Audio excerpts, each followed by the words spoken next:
to this week's Battle of the Sexes. How is everybody doing tonight? I hope that you guys are all doing well. Yeah. How is my beautiful, amazing panel? We're doing great. We're doing good. 2 thumbs up. Hi. Y'all sound tired. Okay. So this week there has been, you know what? The thing is, I think this interview happened a while ago, but for some strange reason it's resurfaced now. Everyone is going crazy about Iyanla. How do you say her name? I would say it wrong. Iyanla. Iyanla Vanzant. Oh, I think he's right. Iyanla Vanzant. Iyanla Vanzant. So Iyanla Vanzant. Iyanla. Yeah. Vanzant. You gotta say my auntie's name right. Oh, okay. I say Auntie La. I call her Auntie La, but she don't know that. But you don't know that. I'm not saying, is she aware of this? No. She just got to keep men's from her bosoms. That's all. But yeah. Oh. That's it. I think that's what I love her, but I think that's one of the most emasculating things you can do to a grown man. But that's just me. I mean, yeah, I'm a grown man, and yeah, I have trauma. But you know what's not going to heal my trauma? You pushing my head in your bosoms. That's not gonna. That's not gonna heal my trauma. Okay, Auntie La. But I do see your heart behind it. I just don't want to hear your heartbeat while I'm doing it. I know hubby likes my bosoms. So. That's your hubby. Now there's a difference. That's your hubby, right? Yeah. Like if I'm dealing with trauma and you think I have mommy issues, I don't need Iyanla's bosoms, nor do I need my mama's bosoms. I'm a grown man. Well, that's a good question. Have you ever been in therapy? Who? Harrison. Yeah, been in therapy. You've been in therapy. Was it a black woman? Yeah, it was. It was. Oh. Okay. Mm-hmm. Yeah. How about have you been, are you a Christian? Have you been in church? I'm a Christian, been a pastor for over 10 years, not serving full-time as a pastor now, but yeah. Okay. So it's just, vulnerability comes in different ways. Mm-hmm. And I can see how you can say that being that you're in a majority strong position. Yeah. I think sometimes in therapy, sometimes you have vulnerability, and us as Black people, we reveal our vulnerability in different ways. Mm-hmm. So I can see how you can say that, mm-hmm. but I can see also where if we're bringing new generation of Black people into therapyism, I guess is what it's mm-hmm. called. Yeah. I can see where just crying. Because I remember, I think I hear what you're saying. So there's a thing where touch in therapy has been very effective. What I'm saying is pushing a grown man's head in her bosom, saying that you need bosoms right now. Yeah. That's not therapy. Do you think she literally meant come here, put your head in my bosom? What she means or was it like kind of like symbolic, like be vulnerable with me, just like for a minute, just let it all like, that feeling of being in your mom's bosom. Of course he's a grown man. I think she didn't mean it literal, honestly. I still don't agree with it. The thing is, look, if I'm crying and there's people around me that I love and trust that wants to hug me, absolutely, right? Like hug me. Human beings need that touch. They need that physical touch. Grown men, we need physical touch. It is therapeutic, but to say that a grown man needs another woman's bosoms who's not the mother, I think that's I don't know if that's even a gray area. I think that's a no in therapy. But I just think Dre is getting triggered by the bosoms right now. So let's just move on to the topic. Yeah. But I love her work though. I love her work. No, I love her work. Like I support Iyanla. Like she's absolutely real in what she does. I just don't think that that's necessary. The only reason why I say you're triggered by the bosoms is because you talked about this before and you were very passionate. I'm like, absolutely, it's not the bosoms for Dre. No, you know what it is. I'm gonna tell you what it is. So here's the thing. We're in a situation where, and this is probably gonna go way off the topic, but it's about her. Black men in America have been emasculated by so many different people. And today it's happening amongst the Black women. So now here I am. Let's say if I have trauma from my mother and my mother was a key component, and this isn't the case, but let's say of me being emasculated, right?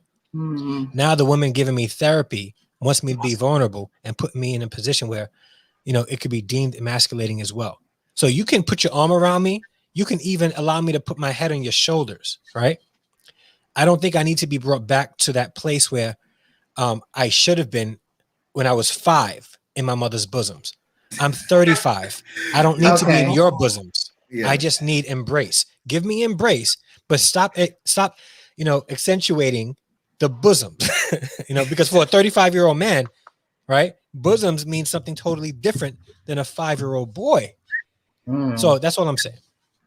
But if the boy don't 30-year-old men also find that comforting? I'm just wondering. Like, isn't that just kind of like not their mothers, not their mothers? From I'll give you let's put it on you ladies, right? If you come in your living room and your mother and your husband's mother or boyfriend's mother is on a couch, right? And you see your husband or your boyfriend snuggle up, your grown man boyfriend or husband snuggled up in his mother's bosoms, what are you going to say? It's a little weird. Is he going through a hard time? No, it doesn't matter. I'm just walking and he's kind of like smiling and it's just like a regular situation. That's weird as hell. But if it's like, he's going through something and he's talking to his mom, I can completely understand. Like, are we talking about South Central where the guy is throwing his fist and he's like, I can't stand this. Like, I hate you. And he's like totally vulnerable, and he's, you know, are we talking about this type of situation, or are we talking about therapeutic situation? It's got to be therapy. Like vulnerability, being vulnerable, right, doesn't require a grown man's head in a female's bosoms. And it just doesn't, especially if a grown woman who is supposed to be giving me therapy. I haven't really embraced you as a mother. So just you can embrace me, but that part could be emasculating. Like, you know, and let's say, because again, it's gray area in therapy and counseling.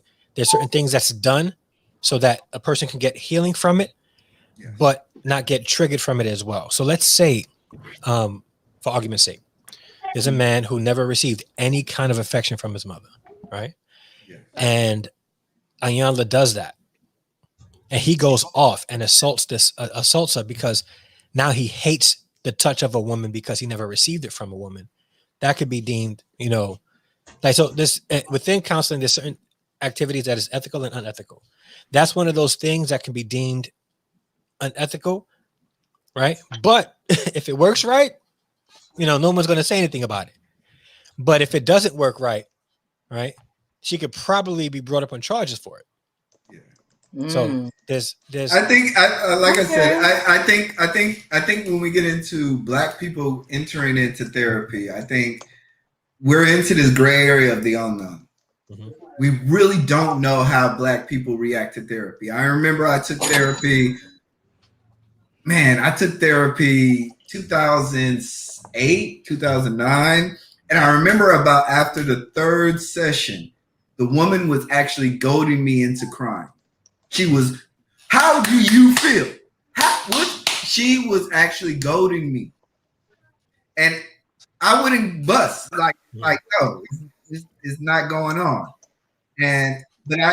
So when you said that, or when we were having this conversation, I can see where a new generation of Black therapists, a new generation of Black people entering into therapy could actually have different methods that may be related to church, may be related. That's why I brought up the Christianity thing, because we're definitely in unknown land.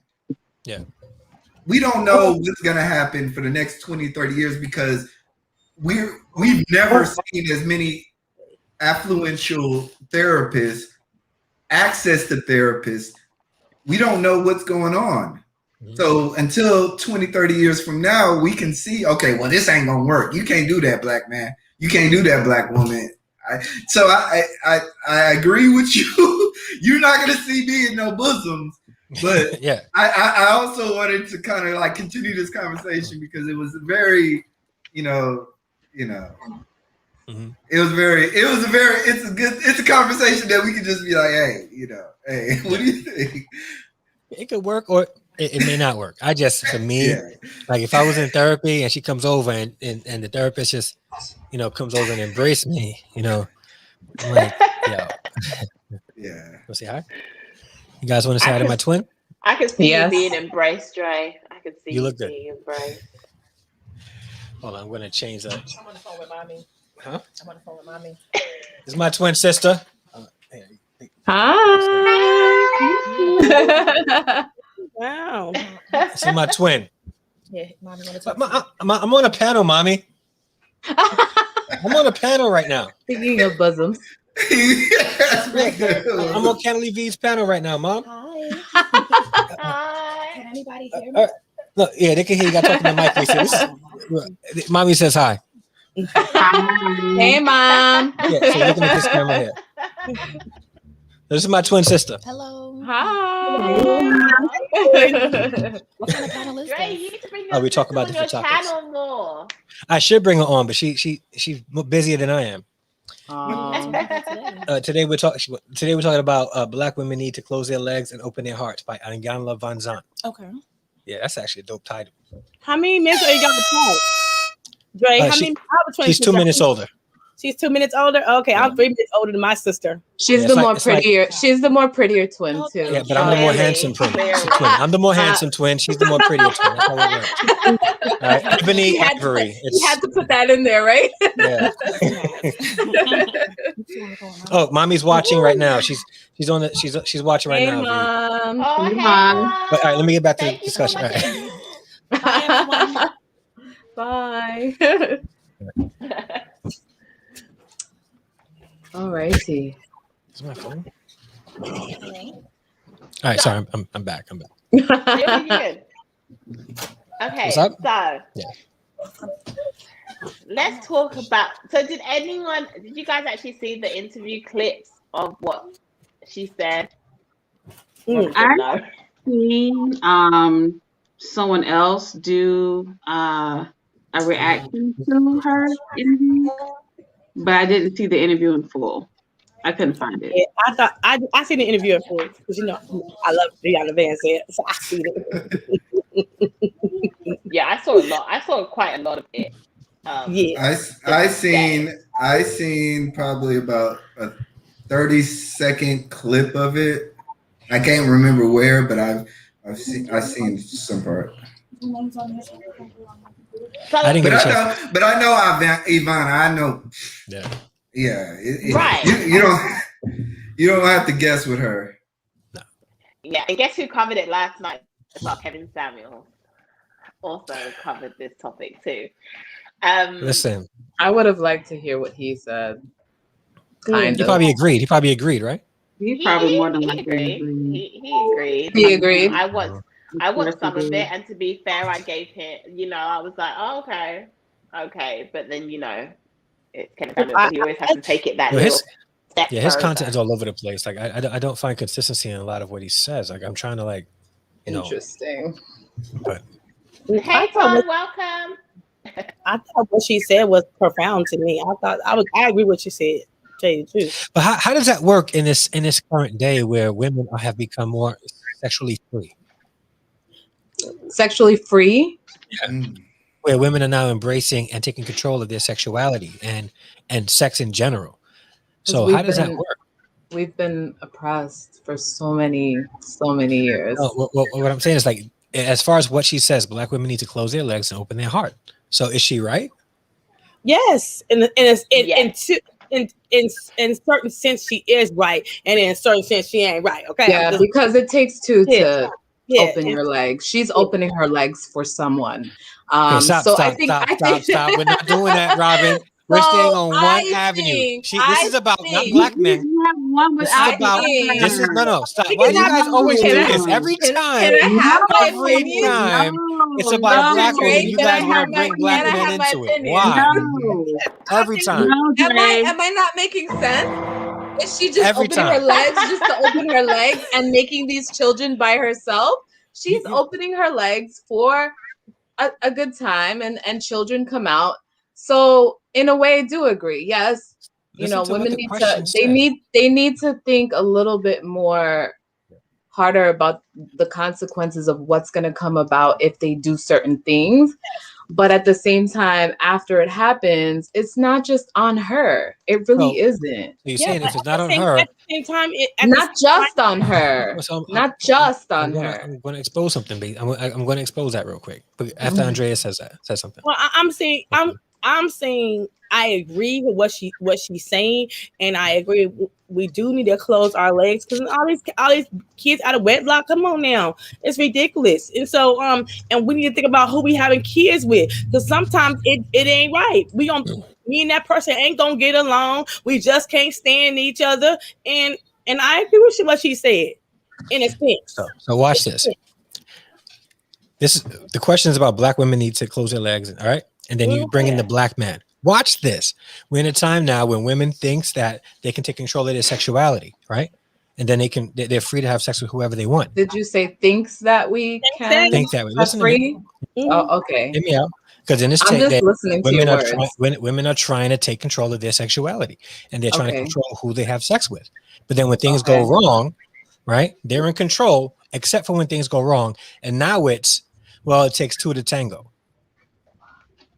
Like, you can't have it both ways. So in this specific conversation, why you can't have it both ways? Why you can't have it both ways? I'm just if you're trying to take control of it, right?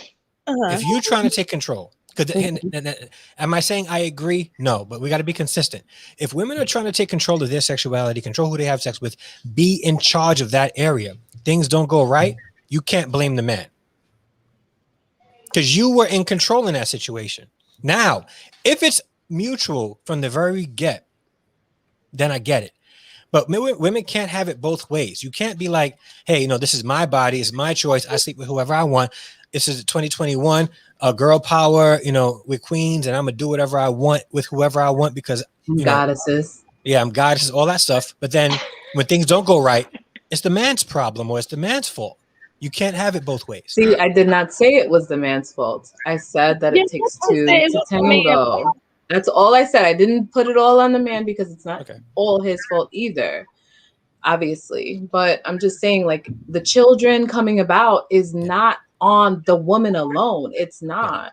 I agree with that. That's all I'm saying. I'm not saying it's none of the woman's fault or not, all of the man's fault. I'm just saying, like, there's choices and there's things that happen after you make a choice. And we as women, we gotta think about our choices. But if it does happen, like, I'm sorry, like, kids are not just made from women. Like, let's fix it. So we should have equal. So men and women should have equal rights to the kids, right? Absolutely. Absolutely. 110%. I believe in that.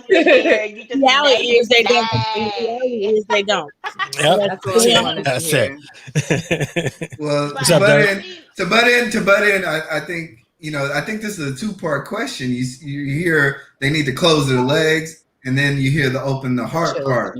Right. Well, the open the heart part, a lot of people, I'm from what I'm hearing is the not being able to forgive, not being able to accept faults.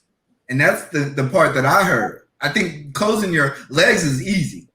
Either you're having sex or you're not, and you're accepting a responsibility. But then you talk about open your heart. Ooh. What does open your heart mean? That's a little harder. Opening the heart. Because I think the reason why the heart got closed was because it was hurt in the first place. So that's why the heart gets closed, and we cannot open it to nobody. We don't trust anyone with our heart. So we just think, whatever, I'm gonna be like a man and just do whatever I have to do. That's how some people, like, they fall into that, Yeah. There's a term for that, and it's going to come off harsh, but you guys ever heard of like emotional intelligence? Yes. So many people say that word. It just irritates me when they say that. Mine is very high. I love that word. It's not meant to irritate, though. No, people use it. The way they use it is it irritates the neck out of my damn nerves. Okay, I'm just being honest. It just does. I think people just use it in the wrong context, everywhere, anywhere, and just really. Well, so let's say in regards to this topic, right? When we look at emotional intelligence, we look at the hearts, and if somebody's heart is broken, right, and they use that as an opportunity to harden their heart, then to open their legs to everybody, that's a form of emotional intelligence. They were unable to cope with the emotional trauma of having their heart broken. Therefore, they're going to control what they can. If they can't control the emotion, they can control who they can enter into and who they'll allow enter into them. Right. And that goes into emotional intelligence. So like when it comes to the matters of the heart, right? Who like that, like the Bible says, like who can know, right? Who can know? So it's important for people in general, not just women and men, but people in general, to understand what they do when they do it after they've been through a traumatic experience like a heartbreak or being fired from a job and not having to go postal and shoot up the place. Like it's deeper than that. Yeah. But I think it also kind of comes from even further, from childhood trauma too. Right? We're affected from when you're a kid and what you see from growing up. And I think that's more where she was coming from when she said this statement. And yes, I get what Robin was saying with the fact that, well, it takes two to tango. Yes, but then at the same time, I think just for once we have to look at ourselves and see what we're doing that messes up the way our community is today, right? And the men will have to do the same thing because yes, you're right, it does take two to tango, but sometimes we don't need to bring them in to every argument as to what our downfall is or what we're lacking, right? Because sometimes we what's your son? Recommended read. Great read. Great read. If you guys get a chance, check this book out. It's by Travis Bradbury and Gene Greaves. It's a really interesting read, and it's a small book. The text is pretty wide, but it gets straight to the point. Check it out. Definitely read that. If you text that to me in the chat or whatever, I'll put it in the description. Put it in our chat because I want to read that too. Yeah. And I'll share it with everybody else in the chat as well by putting it in the description box after the show. But yes, this is hashtag not sponsored. They need to pay me. That's what they need to be doing right now. Right? Reach out to them. What? Reach out get to you, them. Get you an Amazon Prime link. Get you an Amazon Prime link. Yeah. You know what? I'm gonna do that right now. Yeah. Affiliate link. Yeah. Exactly. Well, to add to this conversation, I kind of want to say, I think we're having the hard time holding accountability to Black women. I'm just sorry, Oh, here we go with that too. Okay. I really look. Let's talk about it. I really timed myself. And I didn't want to. You were waiting for the right moment to say that, right? No, I really wanted to hear you guys' opinion. We're holding each other accountable. Here we go with this again. And I really just want Black women to understand that men do not have sex because we are just sexual deviant individuals. We are actually cool, calculated individuals. We do not have sex because it's just convenient. It is because it's an art to it. There's an art to the Black woman. What did you just say? There ain't no art to sex when it comes the to art to a Black. What did you? There is an art. Men don't have sex because. Wait, what? Ladies in the chat. Did you just hear what he just said? Already, shoot. I tried to wait, Harrison. I tried to wait. Look. Trust me. Look, you got both these ladies fanning themselves over here. It just got hot. I'm just being real. I'm just being honest with you. Since the history of time, men have always followed what a woman wanted and needed. We did not make up the rules for sex. Women made up the rules for sex. Really? So when it comes to the game of sex, the only people responsible for the messed up foul play of it is the woman. So I think I would love to hear women say, you know what?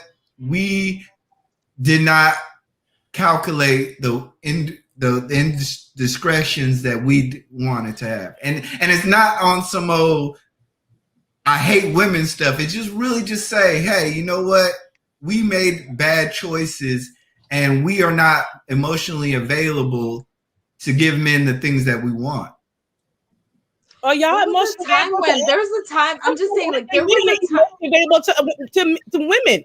Sometimes y'all are unemotionally available. You just want to have sex and do your and get it on and goodbye. You're sometimes y'all are very So let me, you know, you guys are reacting right now, and you're not responding. Respond to what he said. I'm responding by saying, okay.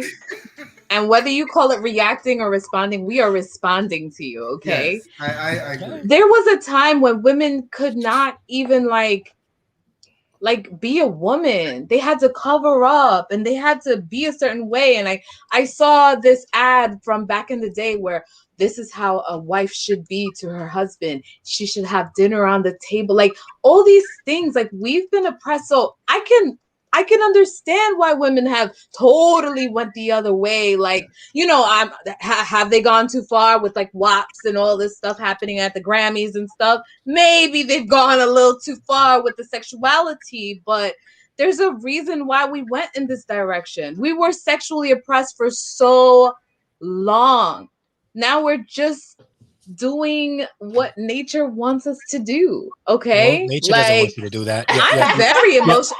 Emotionally unintelligent selves. First of all, I am so very emotionally intelligent. Okay, and I am so very sexual. Therefore, that's why I have my husband. Okay, so like but that's what I did. But wait. That's what I did. And if I can put you in the center for a second, right? That's evidence of your emotional intelligence. You understanding that you are a sexual person, but you also know that there has been some traumatic experiences that you're going through. What you're not going to do is put yourself in harm's way physically because you had emotional trauma and put yourself in a position to be harmed sexually, even though so now you have a husband and it's a trusted relationship. And now within that, you found trust in that sexual relationship. Yes. That's a beautiful thing. I found a relationship like that, but I met up with an old friend today and she was going on. She's around my age. Mm-hmm. She has a couple kids by different men and she is going on and on and on today to me about the fact that she really wants to find a husband. She really wants to settle down. Do I see that for her? I cannot say, but I think that's the problem with women. Maybe they do want to settle down with a man, but then do you have men that want to actually settle down with these women? And I don't know what the reason is for not wanting to. There is not a man on this planet. There is not a man on this planet of Earth that will say that they do not want to have a wife or a person that is significantly. And why is dating so hard? Thank you. That's true. Why is dating over a certain age so hard with men? You asked about women with kids, right? Was that the first question? This was the situation that happened today. I met up with an old friend. Yeah. All right. You know what? I have to agree with guys though. Just for a second, I have to agree that we have the power as women to lay down with who we want to lay down with. I mean, rape is a different situation. That's a whole completely different topic, right? Yeah. But for the most part, we have the option to sleep with somebody if we want to. We do. And sometimes I think that's why I said I can see what she's saying. Like, we don't need to give it up to everybody. What we need to do is make sure the person is the right one. Now, yes, sometimes you think they're the right one and the thing's messed up. But guess what? Or your husband. I have to have a child with you. But I every time. Yeah. So like, especially if you're repeating the same but here's the thing about that. over and over for everybody here's the thing. Everybody don't want to get married. Okay, so but here's the that's thing true about too, the whole everybody want to get married. Let's be realistic now. Let's be realistic. Everybody want to get married. I have an honest question. All right. Maybe it's my faith that directed me. I don't know. But how do you find the right one sexually and not want to have kids with them? Isn't that supposed to happen if you're physically capable of having kids? How do you find some people don't want to have kids? Like, I ain't had no more kids. I'm in a age in my life. I got my tubes tied. So you already have. So the thing is, you already have kids. Yes. All right. So that's not the goal. Now at this point, you want somebody that you can connect with and build closeness with. Yes. Okay. Some people don't want to have kids. Yeah, no, but what I'm saying is this, right? Mm-hmm. If you are looking to have that connection with somebody where you find the right one, okay, the right one, the goal, like in my mind, you should be married, but you find the right one. Right, and you connect sexually, right? I find it, unless you already have kids and all that stuff, and you say, look, we already have our family, we've already procreated, then that's good. But I think that to go into a sexual relationship with the mindset that I don't want to have kids, it's sort of backwards thinking to me. I'm not gonna lie. No, it's not. If you've never had kids before, right? No kids, no none of that stuff. You're getting into a relationship that's sexual, and the goal is still not to have kids. Like sometimes the goal is pleasure. Obviously, not everybody lives a life of faith, right? But most people don't live a life of faith and don't think about, especially when you're young, you're not thinking about, oh, let me settle down. I was not thinking about settling down at no 20 nothing. Yeah, you're right. So the goal was I just want to feel good. But let me put it to you like this, guys. It's like a basketball player who wants to play in the first, second, third. But let's talk about basketball, Andrea. Some people do not want to be an in-game player. Right. Exactly. But let's be honest. Can they make the select team? No. So that's kind of what we kind of dance around the point. Usually we're talking about individuals who are trying to do the stereotypical thing: find love, find marriage, die, carry on their legacy to another generation. That's kind of what we're talking about. I think that don't always happen. Sometimes we got married young, we had kids young, and we had a particular age in our life. And I'm looking for love, but I don't want no damn kids. Okay. I want him to understand is I am not interested in the kids. I got plenty of kids. Okay. We can kick it together, we can do a life together, but Andrea's out the business of having Andrea, you're just looking for companionship at this point. Yeah, and I don't even want to get like married. A partner. I don't want to get married. So let's have a commitment. That's a whole nother therapy. And so you were married already too. You've been married, so you don't want that now. No, I don't want marriage. I don't want to tie shit to your name and my name because I want my shit to be. But I don't want to argue on money, cars, none of that. So keep that. Let's keep our shit separate, but equal.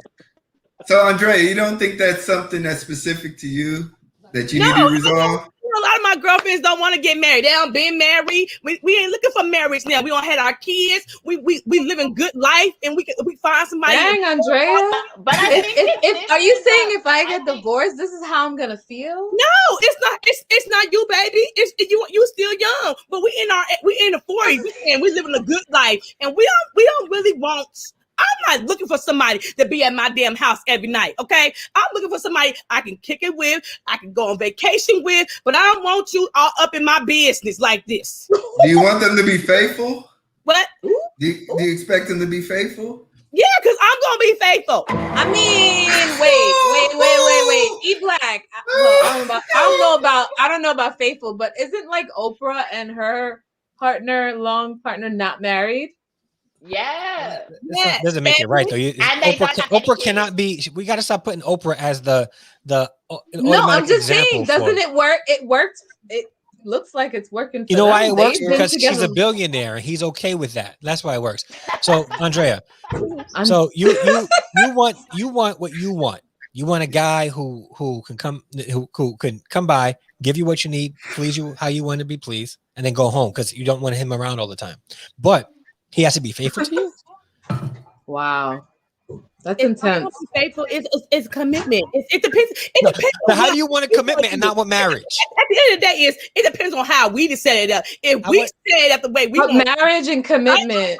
I done that marriage stuff, and that was that bullshit, and I'm not interested in doing it right. But what didn't you like about the marriage? Was it the commitment part? No, I don't mind. I'm committed. Okay, it was the fucking cheating part I had a problem with. So it was the cheating. That's why I got divorced. Didn't Shanita have her church finger up? Yeah, Shanita, didn't you have your church finger up? Shanita, please. Shanita, say something. Because she had her little finger up for a long time. Go, Nita. Go, Nita. Go. Go, Nita. Go. I wanted to answer Dre's question about, if the end goal is, or if you're having a sexual relationship, having kids should be like a thing to do, right?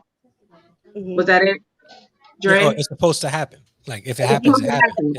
Yeah. Yeah. Well, I mean, it doesn't always supposed to happen just because you're in a sexual relationship. I've been with my partner for 6 years and he doesn't want kids at all. So much so that he went and got a vasectomy and I got off birth control.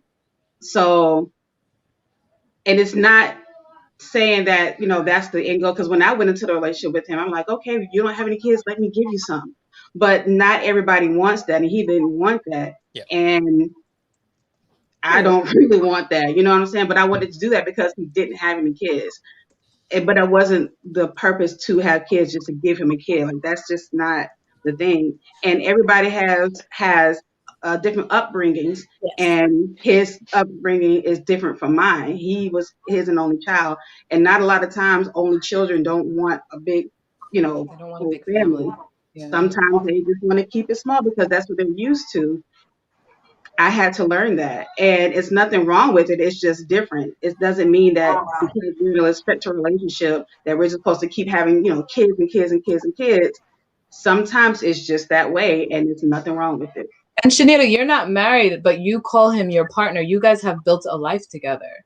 So right. It's not necessarily like, I don't think it's marriage itself that creates a commitment. I think it's the commitment itself, that creates it. Honestly, I don't think you need a paper or marriage. Of course, I am married, thankfully almost 10 years now, but I think that you can have a commitment without marriage too.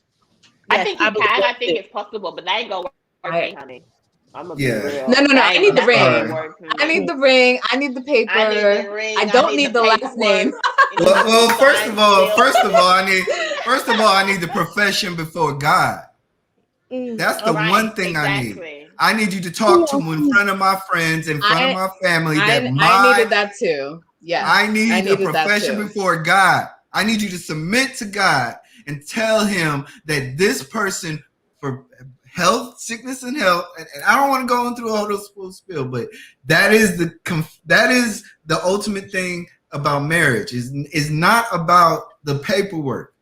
It's a three-way relationship. Which you're right, but it is about the profession before God. You have to submit to God, and if you're not submitting to God and you're submitting to paperwork, then it doesn't equal out. Exactly. So, and that's just my opinion. Harrison the preacher. I agree with you 100%, E-Black. You're right on point. I agree. That is marriage, not the paper, but it is the submission. How many contracts would you sign that the United States government would not honor? That the government would not honor? Yes. How many times would you, if you were able to buy a house and know that you would spend a certain amount of money and the government would not come down on you, would you sign that contract? That's easy. But when the moment that the heat gets put to your fan and you know that you're going to lose your life, you're going to lose bankruptcy, credit score, everything that comes along with it, then we act right. We take it seriously. So when you don't profess before God, then it doesn't it alleviates you from all the stress that human beings have to go through. So I mean, and also, and if I can add, we want commitment, right? Without the blowback of commitment. So we want to be able to have commitment, but leave it whenever we want to leave it. So it's not really commitment, is it? Right? Like if you're not going to lose anything because of it, then you're not really committed to it. You can laugh, but think about it. Like if I'm no, hear me out. Like let me know if it doesn't make sense though. Okay. If I'm committed to something, right? Mm-hmm. And I invested into it, right? Mm-hmm. Whatever it is, right? I'm committed to it. I will make sure that my commitment is out there, and I'll be so much into it that if I lose it, if it severs, I'm losing something also. I think we live in a time where people really do think that they can do whatever they want without the consequences. So even to the point of getting in relationships, people are realistically saying, "Look, I'm gonna protect myself because, like I told my kids, and this is I tell my girlfriends this: when love go wrong, because it will go wrong. When it goes wrong, then you work it out. When it goes wrong, it's money, cars, and things come involved, and you're gonna see the worst come out of people when that come involved. Yeah. And I'm gonna be like, oh, I'm gonna go. Let's give you half. Let's be fair to you. I said not. No, they're not. You're gonna have to get. So Andrea's been hurt, and now it's hard. But Andrea's been hurting too. It ain't hurt. She been hurt, but she's been hurting too. Like she took her baby daddy to the ringer. we need to see this guy. We need to bring this guy here. No, it ain't hurt.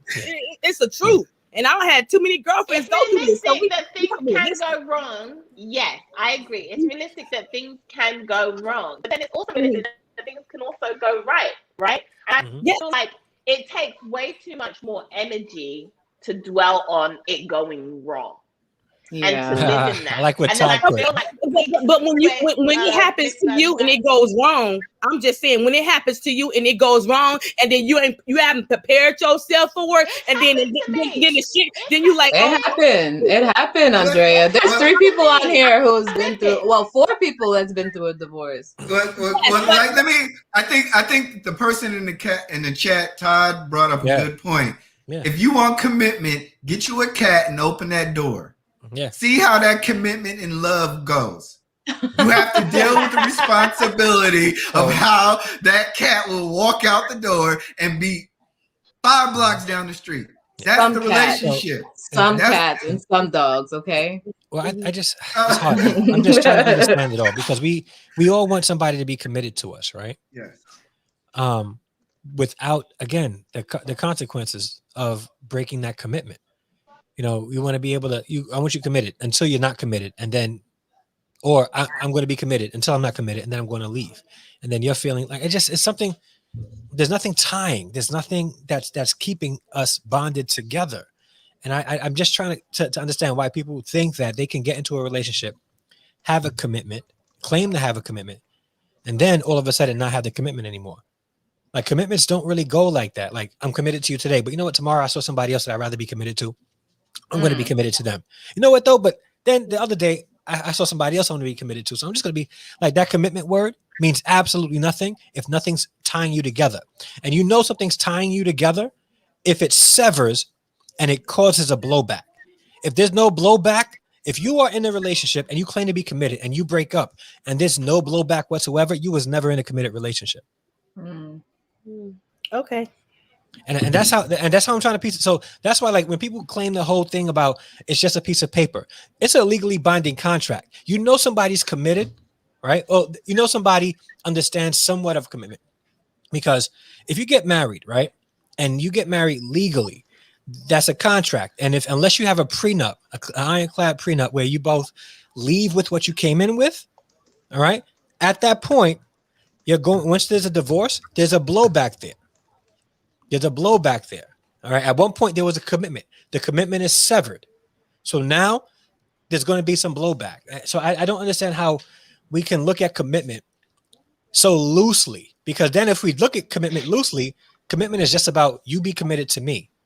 And then when I'm not feeling you anymore. I want to be able to leave without consequences. That's how people are treating marriage nowadays. You please me, you please me, you love me, and when you stop doing that, then we get a divorce. Yeah, people are getting divorced under a year now because they're just getting married, and that's why I say it's a piece of paper. Not that that's what it's meant to be. It's not meant to be. I definitely agree with E Black when he says that yes, it is the profession before God. That's what it's supposed to be, but people are not using it. People are using it as a piece of paper.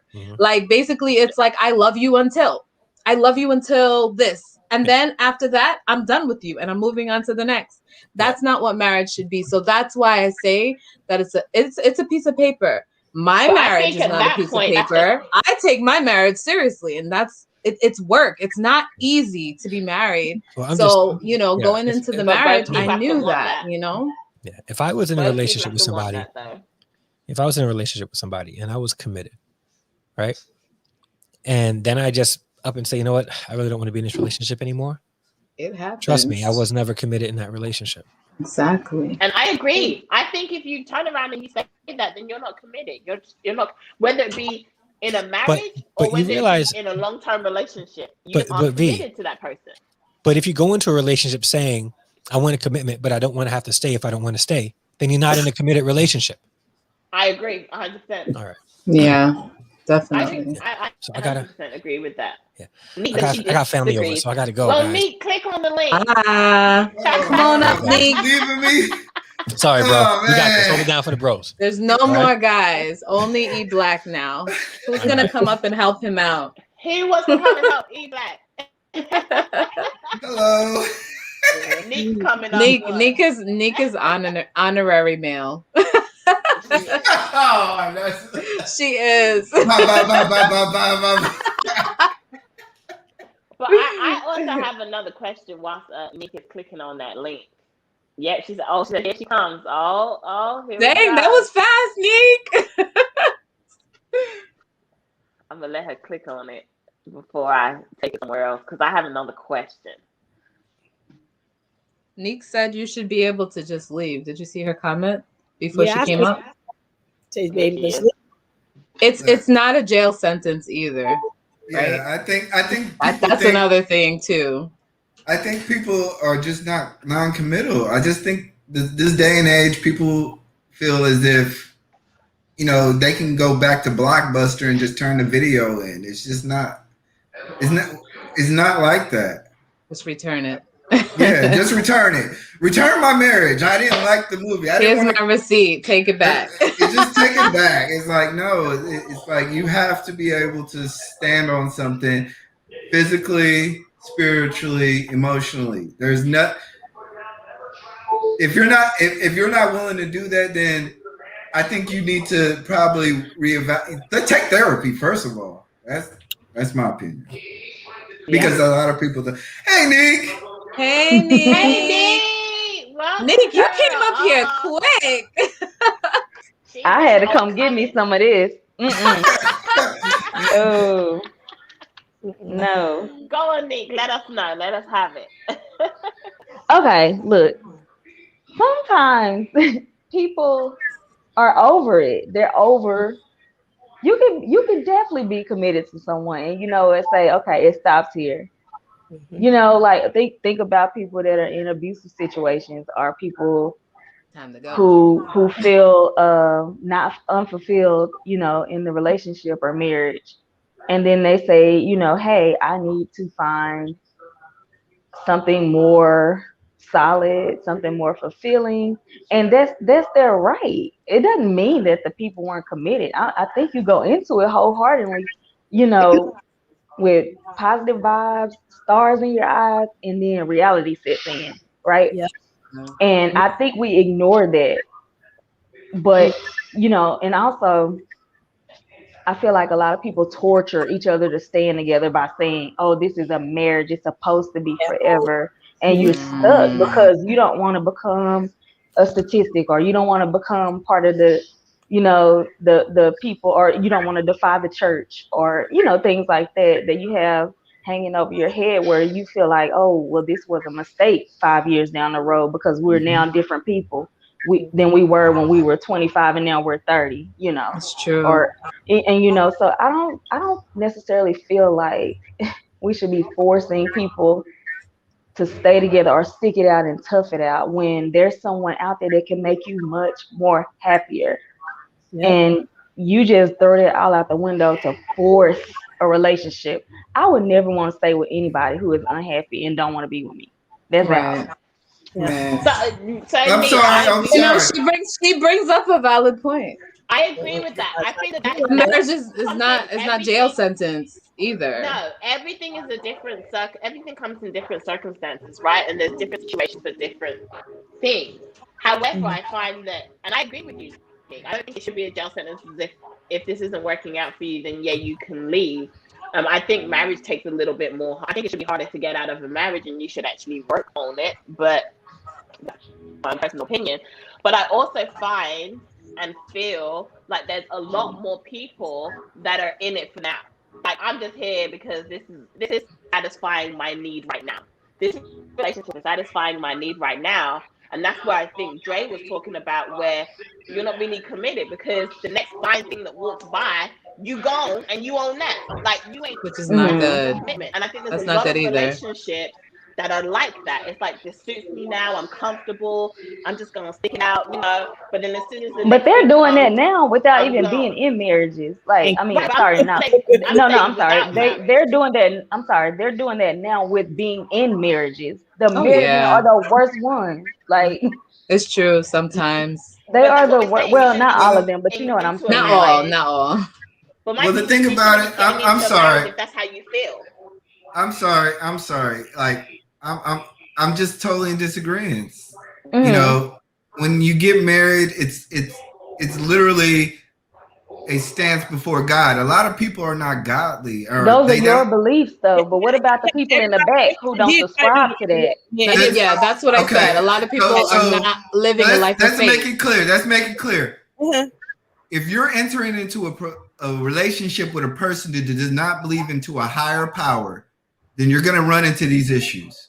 But he said he was a higher power. Okay, I did it all right. I'm so irritated. But E-Black. I'm sorry. I have to tell you. All right. Just because. Wait. What I'm gonna do now? I'm over that. I'm doing it my way this way. The next time I do it, it's gonna be the way I want. I did it all right. I have to say also, E-Black, not every Christian is. It's not Christianity. It's not Christianity. Not every believer is a believer. So even they can make mistakes and still cheat and still have issues because all I'm saying is that if you're in a relationship, I'm just saying. All I'm saying is that if you're in a relationship with a person who does not believe in a higher power, you're going to run into a situation where commitment with a higher power. You're going to run into it. Period. Believe in a higher power. He said if you're living life, you're going to run into that. But he said, but he's still cheating. I'm like, come on now, Corey. Unmute your mic. Cheating has nothing to do with ensuring he that might be in a loud place. It, I don't know. It has no dealings with ensuring that you are accountable. He said he believe in God. Okay, I'm just saying he believed in God. He said he was a man of God. Okay, I'm just saying. Cheating has nothing to do with that. At some point. And still doing stuff different. I know plenty of people are doing that. I know plenty of people are doing that. Some people just use the God card. I'm so sorry. And I am a woman of faith and everything like that. Me and my husband, like, we're under faith. But I know and I see, like, just because you use the God card, it doesn't mean that everybody is really, really there. And they will cheat. They will hurt you. And then be like, let's go to church and let's beg for. It's too much. It's overwhelming. I'm sorry. We can agree to disagree, and I don't want to take this point off but if you're talking about opening up your heart, then these are the things that Black women need to understand. That opening up your heart involves giving yourself vulnerability towards the other person and understanding their issues, whether it's cheating, whether it's poor financing, whether it's poor education, not knowing enough. There's a lot of things, but you have to be able to open up your heart. And I'm not a preacher, So that's why I wish Harrison was here. I wish he would back me up. But I Let him believe stay where he's at. we need to bring him back here. He needs to come back. I want to bring up a point that Harry has said. Harry said that you're running to it if you are with a lower power too. Higher power, lower power. Like Nick said, life happens. So you're not any situation is not unavoidable. It just happens. Yeah. You don't necessarily have to be a Christian to have a successful relationship. It just Yeah. Well, I would like to say something on the topic. So Go ahead. one thing that she said was, our women need to close their legs and open their hearts. So what that means to me is that it's a lot of mistrust in our community.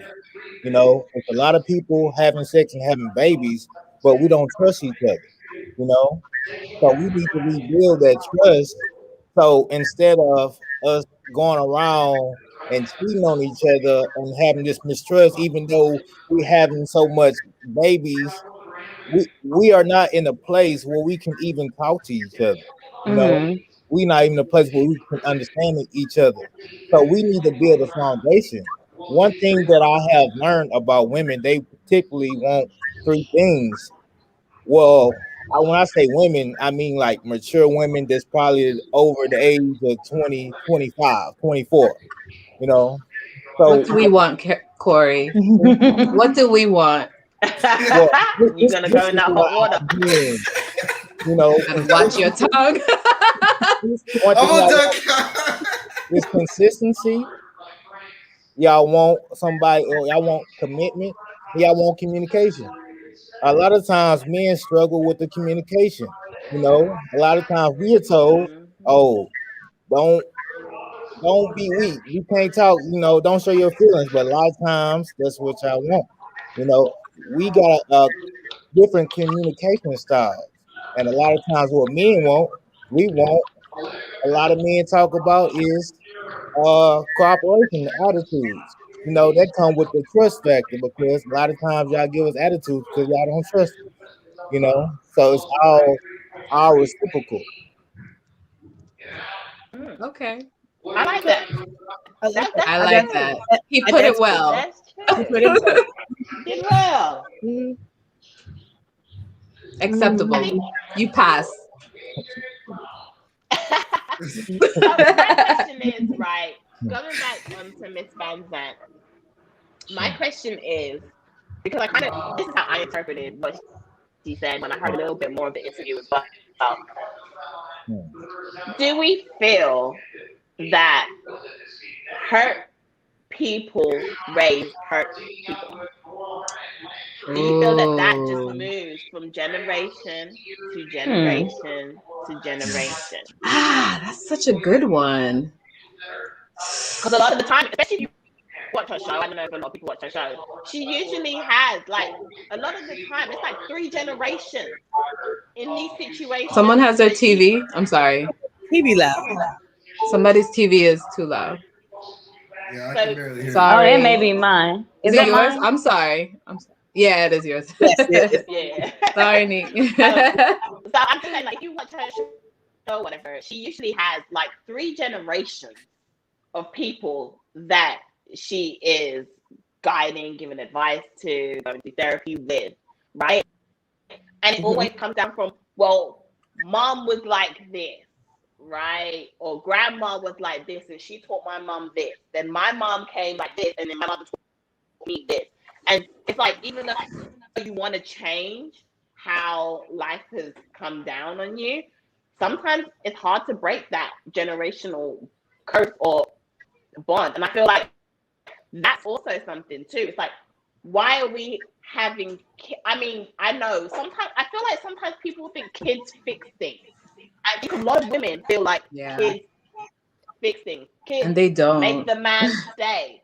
Kids will just make everything better. And a lot of the times it doesn't work like that.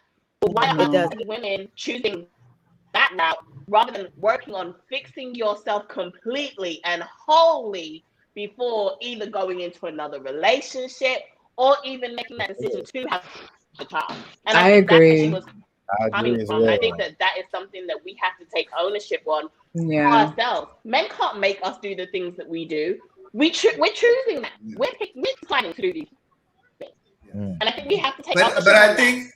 But I think also you have to take personal accountability. It's just you're saying that your grandma didn't teach you, your mama didn't teach you, but you know that if I don't study in class, I'm gonna fail class. And whether your grandma taught you that, your great grandmother taught you that, we all know the repercussions of having sex, opening our legs, is gonna be problematic to our society or to ourselves. So I think, like I said, it's just, I don't want to sound like a beating drum. We have to take accountability for our own actions. I agree with that. And I'm telling you, men do not do things because we want to do things. We do things because the women allow us to we recognize the game. We pay the fee. We're willing to pay the fee.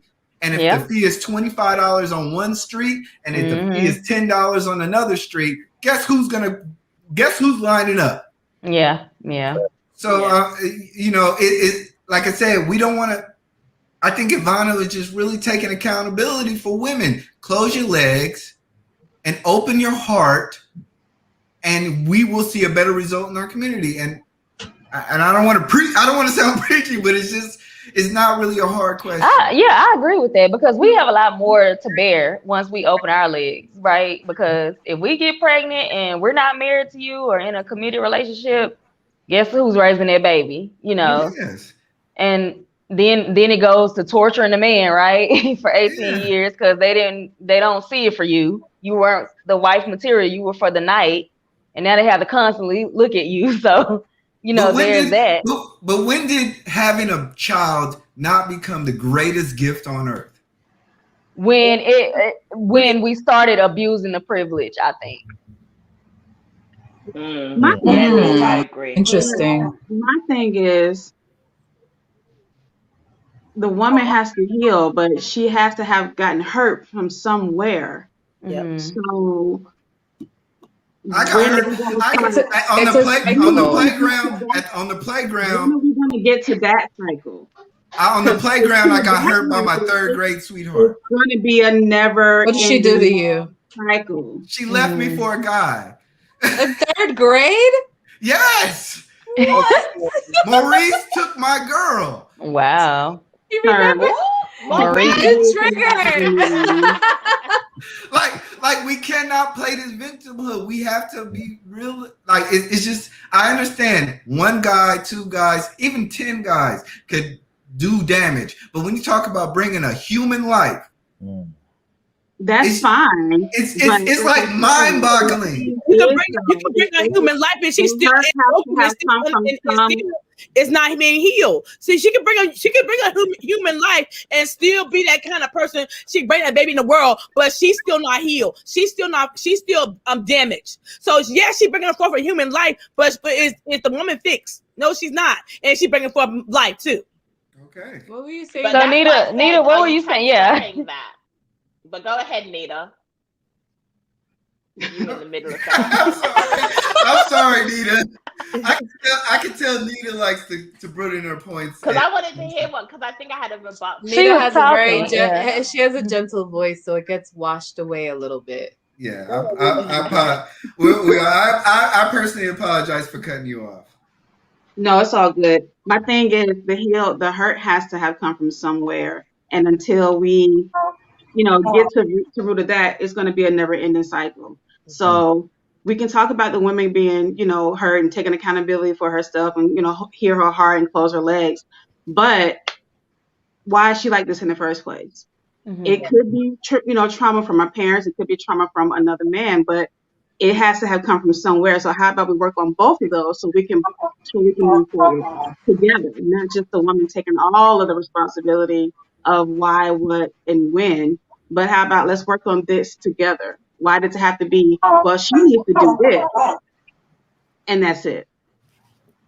I think you should work on it together, but my thing is, so for instance, like, I don't have any kids, okay?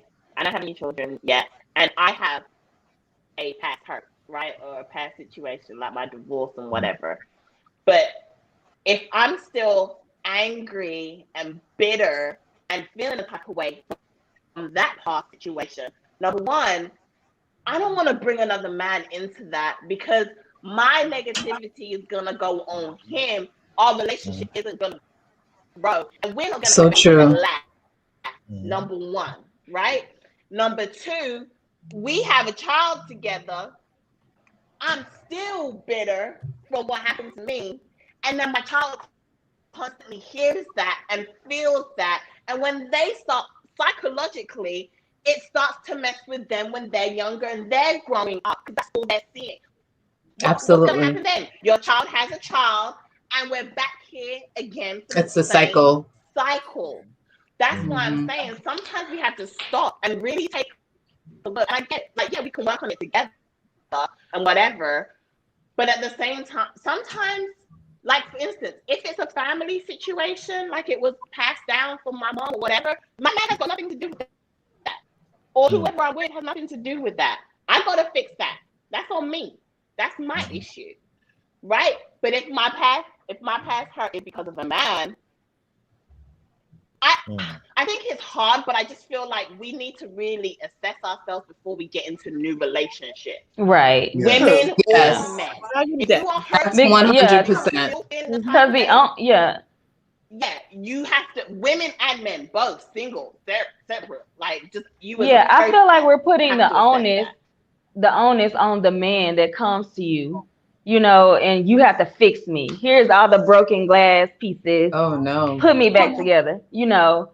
And no, I'm saying that, no, I'm not saying that for what Nita was saying, but I'm saying I feel like this is what happens, you know, in our community. I feel like we as Black women, we're shattered, you know, and instead of doing our self-reflecting and self-healing, I feel like because a guy will show up, right, and be interested in you, and it's like, oh, I don't want to lose this opportunity for happiness, so I'm going to suppress this, and then I'm going to go out on a date because I want to feel good, I want to be treated nice, I want to get pretty, you know, and then we keep further pushing it back in the back of our mind. We forget to heal because now we're trying to get into this new space, I think, and so I think that I do feel like women, or people, I'll say people should heal themselves first, but they gotta know that they have to be taught to do that. It's so interesting that you said that because it just reminded me of something I saw one time. It said like so many people they're the type of person like they're supplementary. They need someone to come in and like heal, put them back together. They need someone to supplement to make them whole. But that's not what we need. We need someone who's going to be complementary to us, who comes in and becomes like side by side, like a partner, two wholes together, not two halves or two broken pieces put together to make a whole. That's going to cause issues. So it's very interesting that you said that. That really like reminded me. I think it comes down to Nita. I'm sorry. I think it comes down. And I'm hushed. I don't think, for me personally, it's the singling out. I don't take too kindly to that. I mean, I get, you know, I get all of that, but I feel like it needs to be, because it's not just the one that's going to make everything better. It's going to take a collective. Yes. It's going to take a group to make this thing work. Yes. We need to heal as a whole, like Black women, Black men, and women. Just singled out to this Black, but men and women need to heal as a whole, not just, you know, the Black woman needs to do this. But I mean, I get it. But the Black woman specifically has the unique position in which they have to make sure that they're choosing healed people. The Black man, and specifically, needs to make sure that they are healed. Yeah, because I'm sorry. I go to because you don't know how many damaged ass Black men I done ran into myself. I'm telling you. I have a garden. Some damaged goods out there. I have a garden in my back. I have a garden. Okay, no, listen to me. Listen. I have a garden in my backyard. I specifically do not go to Lowe's, Home Depot. I go to the nursery because I know that Lowe's and these high big brand companies use GMOs. GML. They use incorrect flowers. So I know that I cannot pick from these certain groups of people that supply plants that I want to eat from. Women, I have, as the consumer, have the power to choose what I can grow in my garden. Whether you but guys what about if you're hurt though? What about if you needed to heal and you're still out here choosing on women who have probably already healed themselves and they're optimistic, probably overly optimistic because you present yourself, you know, as a guy, this package, right? And then when we peel back those layers, you're trash, right? And it's just like, woo, now I'm stuck in a situation. Let me say this. At this point, I feel like most people are saying the same thing. The problem is nobody wants to suffer. Nobody wants to go through the pain in that singleness stage of healing themselves. Man, if we're not healed, a lot of times when I talk about myself, like it was a situation I went through with one woman, and I wasn't healed from that situation all the way, and I got in a relationship with another woman, and she did something, and my first reaction was to be lifted up in my pride, say, "Oh, I ain't worried about it, I'm doing myself." That was incorrect because I wasn't fully healed. So I got to take self-responsibility and say, okay, that wasn't right. So a lot of people, they see everybody else in their relationships, and instead of taking time to be single, a lot of times the billionaires, they would do something that a lot of people that's broke don't do. You know, they will wait, you know, and they'll take time out and save and invest and not be going to the club looking all live and spending all their money. A lot of times we don't do that in our own relationships and our own selves, because a lot of times we can see the things wrong with us. We can see the things that we dealing with, but because we want somebody to hug on, you know, take that time to heal ourselves. And I think that's what needs to happen, so we can come together and know and learn from what we did. Because a lot of times in our situations, we never talk about what we did. It's always their fault. Regardless of a man or woman, you never talk about what they did. So it takes maturity and growth to come to a situation and be a better person, so you can give that your better self to the next person. Harry, I'm coming. I'm trying to add you. Oh, there you go. Oh, Harry's coming up. Hi. He wants some of this too. Look, everybody want to in on this conversation. Harry, you put a hat on. Yes, I don't get to wear hats a lot, so nice of you to join us. Thank you for having me, Harry. It's always good to listen to ladies. I'm backseat here, so I was kind of cheerleading everyone. E-Black got Harry. some good points. Come on, Harry. Everyone's got some good points, man. Harry, come on, Harry. Come on, Harry. What we got, E-Black? I need you to tell me, how do Black women close their legs and open their hearts? Please help me. How do Black men don't tell us what to do. That's what you do. Don't tell us. So I've been definitely fortunate enough to be married to a Black woman for the last, it's going to be 15 years going on. So congrats. Harry, you're Black? I am Black. Can I ask you, right? You're Latino? Okay. So, if you want to check my ancestry, I'm like 50% from Portugal and Spain, 23% from the Ivory Coast in Africa, about 13% Taino Indian. So I got a lot of different things mixed up. But true story is, and I don't want to sound too abrasive, but we all would work the same area. So that's for sure. You know what I mean? If y'all know what I'm talking about. So.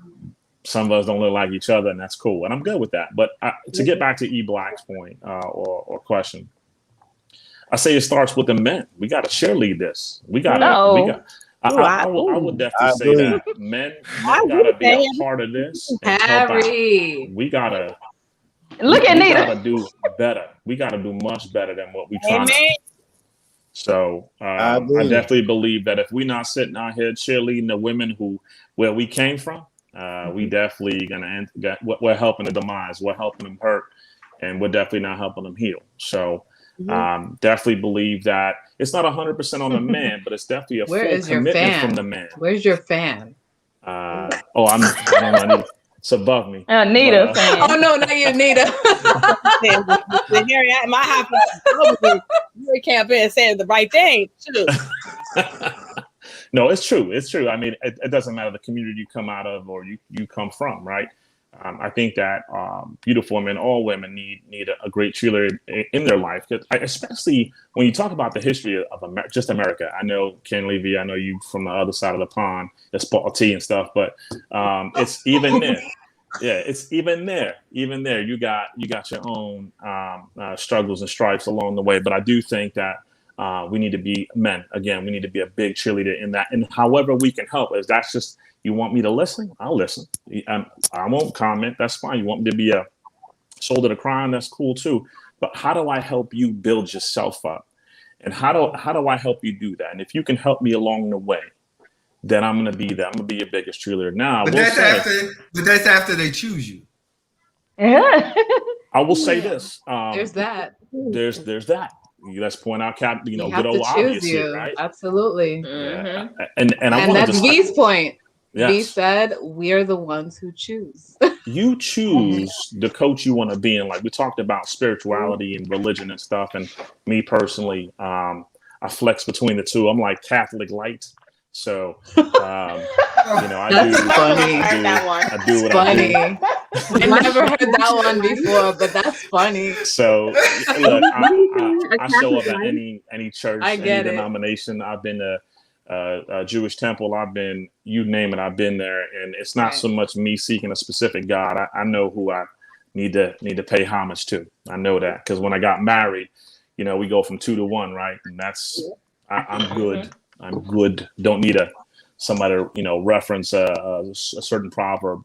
But anyhow, this conversation had me because we talked about, and I mentioned it early on that you can't have this fast food love thinking you're going to get a whole real cooked meal love out of fast food love. And you show up to the first date already talking about your 401k, your thrift plans. We hear about I want to have 2.5 kids, a dog. Nobody cares about that. I just want, hey, how was your day today? Start from there. I mean, we just get so deep inside our own selves and like, well, I see. But can we agree that men don't? I don't know. You've been married for a while. I've been married for a while. But can we agree that in the dating world that's not realistic? Like that is not the kind of conversation that goes on. No. Like, I'm here for you. Like I'm interested in you. I want to support you in your endeavors or your feelings. And they are. It's trash out there. Like, oh no, I haven't been in the dating world in like 10 years. So tell me about it, y'all. They said I can tell you, and I'm not even in it. Like I have friends. I'm living. I have conversations. Yeah. And these people are out here. It's a different climate out there right now. You got the social media. You got the women out here tempting your men. You got the men out here tempting your women. Sliding in the DMs, love. Yeah, everybody is wilding out here. So it's not like back in the day where, the hoes sat back, in the cut and they were just hoes, right?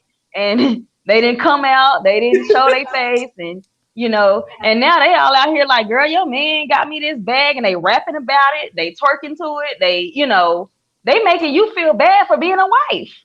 Wow. They really do. They make you feel like you're not worthy because your man is still going to come over here no matter what. You get paperwork on him if you want to, but he's still going to be with me. You can't stop it. I'm not going anywhere, Right. And I agree. Go ahead. I agree with you. I agree, Nick. I definitely agree that. Wow. So now we're immune, right? So now we're immune, and we have to be this strong Black woman because we don't have that support. I'm so immune where I don't even look for support from my own husband. Like I'll change a tire if I have to, just because I'm wired so hard to take care of myself, because people don't. And a lot of times I have to back up because I emasculate him in a lot of situations before I even realize it. And he has to tell me, me like, hold up, check yourself. You know, like, I'm the man here. You know, go do your hair. I got it. You know, and that's. But I'm wired. Go ahead. I'm sorry, y'all. My question is: have anybody read the letter by Willie Lynch, The Making of a Slave? Is that recently? I've been seeing that like circulate. No, I haven't. Yeah. Because everything that you're talking about right now is forces behind the scenes who've been pushing our women to be this way, and they make it seem like this is how women supposed to be. And a lot of women that want to be wise, want to be classy, want to cover up, they feeling like, okay, they getting all the attention. But social media is it's not true reality. Right. So with the strong Black woman thing, that was designed to separate our families. Yeah. So when I'm like, it's an old school cat that gave me the knowledge, and that's why I appreciate our elders, because he told me about it. You know, it's one thing that the bigger force can do is, if we are separated, that means that's more income coming in because we're not in the same house no more. Now, it's already been said that women, especially our Black women, they are some of the biggest consumers in America. If y'all stop being, I agree, and y'all start to come back to the Black men, we come together, then that helps the pockets. A lot of this stuff is economic, you know. So a lot of this stuff, we just need to come above that. And like the brother said, you know, I believe that men need to lead. I totally agree with him. That's what you're supposed to do, but some of these men ain't leading. If you ain't leading your house, if you ain't leading your, like, I have uncles, I have daddies who are leading. They're protectors and providers. But if we don't see that in our relationships, and if our men ain't leading, then you get mad and say, "Oh, we too aggressive." You get mad and say this about us, but we're the one is having business. We don't want got dreams and goals, but the man is sitting there and he ain't got none. What we supposed to do? So who was helping y'all create our own businesses that you talking about? Who was behind the government? The government, right? The government. No, I started my own business because I wanted to be home with my children, because I had kids I didn't want to take to nobody else. So I said I want to start my business, a daycare, and stay home with my children because my children couldn't talk. So Andrea, we're talking about collectively. What do you mean? Who was behind the businesses? We're talking about collectively as statistically, like this thing about Black women, you know, have a huge influx of businesses like started now, and there are grants, there are dollars out there that are given to influence you to go start this, so you can be independent, and so you don't need the father in the home, you know, so you don't. You know, you can flex on your own, and now you big and bad talking down to your man because I don't need you. I got my own money. I got this check coming in. So do you think women starting a business, this is like a beginning of a like monster? No, I don't. No. He's talking about like that. I feel like you're talking about like feminism, like when it all kind of started back. If you come from like the 60s to the 70s. And you kind of, if you see the way they molded and shaped the Black family as a unit, and how they've been able to maneuver in that tight crack that we used to have back in the day, you know, and now it's just wide open. And now we out here I'm telling you, we out here doing all kinds of things like as a community. I want us to come above that, because it's like, it's one thing to know. It's like I don't like when, even though it's true, a lot of stuff we've been victimized and played on. But I want us to come above that. Like the brother said, it's up to the men. A lot of us didn't have fathers growing up, but that was part of the system too. You know, with welfare and all that, you had to kick the man out the house to get the money, you know. But at the same time, it's men out here that we don't see on social media who are not rappers, who are not entertainers. Like I give so much respect to Ice Cube. Time out. Are you telling Corey? Are you telling me that you're trying to put victimhood on black men? No, you're not listening, my brother. I said we need to. I think he's doing accountability, like Nita was saying, because we put the onus on the black woman. Yeah. Because you started. I'm sorry, you went to Ice Cube. I'm like, because you ain't letting me finish my point, my brother. I'm sorry. So the thing is, what I said about Ice Cube, I appreciate him because he went against the grain. You know, even though a lot of our stuff is involved with politics, so he was one that said, okay, forget all this. I'm gonna start my own basketball thing. I'm gonna start, instead of being a rapper and talk about all these drugs and stuff, I'm gonna start doing movies. And then he went out and made a plan for black people to bring to both Trump and Biden for the same time. But because he went out the way, a lot of people didn't like that. So it's a lot of black people now, a lot of black men coming up and saying, okay, I want to be the one that will lead our community back, you know. And like the brother said, I think it's up to us, the men, to say, okay, I understand our community is hurt, because right now what we got, I'm hurt, you hurt, everybody hurt. But who's gonna raise above that and say, okay, I'm gonna say, okay, I'm the one that's gonna come and want to fix our community. Now, are you gonna come with me, black woman, or are you gonna stay over there? Are you gonna choose that man who keep hurting you? That's the question. Yeah. But that's why I feel like the onus is on us, because we're the ones stuck with the kids. So I think that's where I feel like we have to have that double standard come into play, where we have to take more of the brunt of it, because we have the other generation in our hands. So it matters what we do and how we respond and how we carry on in life. Unfortunately, it don't matter about the dude, because they can go create a whole nother family and be just fine, and we just have to pick up the pieces. I asked this question, it's uncomfortable. Like, black men, we don't have no reproduction rights. You know, we don't. Like, if you give to a man that you know he doesn't want to have no kids, but he ready to shoot up everything. You know, you already know he is irresponsible. When you can have that child with that man, you already know what it is. And a lot of these men, I know guys that work with and I used to be cool with. They come with these women they know they don't like, they know they don't want to build a future with, and they have an unprotected sex that's out there reckless. And then when a woman get pregnant, I don't want nothing to deal with you. Now she's because you probably lied to her or ran a game on her and things like that. Maybe you telling the truth. A lot of times that happens a lot. A lot of times, a lot of women know the guy don't want them. Like, I think Vee was saying, like, I try to have this child to keep him, but they don't want the child. So now it's we in a feud, because now the child is a weapon instead of being a child. Right. Yeah. Right. It's both sides. You want to say? Clearly. No. Yeah. You not letting up. You want us to take accountability, but you as a black man don't see that there's some kind of accountability that needs to be taken on the black man's side. If you try to choose weeds to grow a fruit basket, you're gonna have a very hard time. You can like your garden. You be in the garden a little too much. You're gonna have a hard time convincing me. You be in the garden a little too much, E-Black. Look, I'm being 100% with you. I've never birthed a child. I don't know how it feels to birth a child. You don't want to know. Exactly. Right. But if I were given that responsibility, I bet you for sure I would make damn sure I am following the systems and the law in which God created me for. Okay, some of y'all don't give a fuck about that. I get it. Some of y'all want to blame us. I get it. But y'all don't care about the order.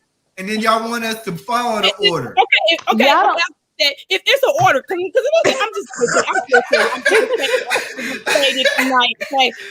this is Gray, I was raised up with a daddy. Okay, if it was an order in the house, the daddy is the head of the house. And I don't understand this. Y'all black men don't want to take responsibility. And I don't know where y'all come from. Okay, I don't know where you come from. I'm sorry you don't got no daddies in the house. I just don't give a damn anymore. Okay? Because you know what? It's not my fault you ain't got a daddy. But I was raised with a daddy. And I got 4 brothers. Okay? And my daddy showed them how to be a man. A man is supposed to protect and provide for his family. And you got some of these men ain't protecting their wives, ain't protecting their kids, ain't providing for their kids, and then you want me to feel sorry because you got trauma. Get over it and get to moving. I'm sorry, you a man. Shoot, man, that's ridiculous. You know what? And that's on period. You feel sorry for you. You all got trauma. Vee, I tried. I just can't do it. I can't do it. I understand. Look, Andrea, I understand your point. Can you? I don't know them kind of men. I don't know them kind of men. The men in my life, the men in my kids' life, the men that my kids hang out with. My kids go to a barbershop. I've been going to barbershop 20 years. That man no knowledge. He's been married to his wife 15 years. I believe in marriage, but I believe in marrying the right person. Okay, and all my friends don't gotta be married because you know everybody ain't good at being married. Sometimes people just suck at being married. That's true. Single and keep it 100. I'm single because I want to be single. I'm happy doing me. Okay, but what I'm saying is, but when a man is supposed to protect and provide, a man is supposed to stand up for his wife, his family, and if y'all don't understand that, it's something wrong with you. It's something wrong with y'all black men. Harry, get Harry, please.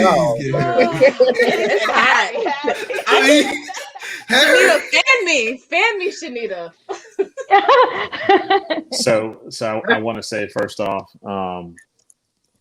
I feel you, and listen, Andrea, I do feel you, but I will say it starts with us right now. So it's my responsibility, my obligation to make sure I set the tone in the house.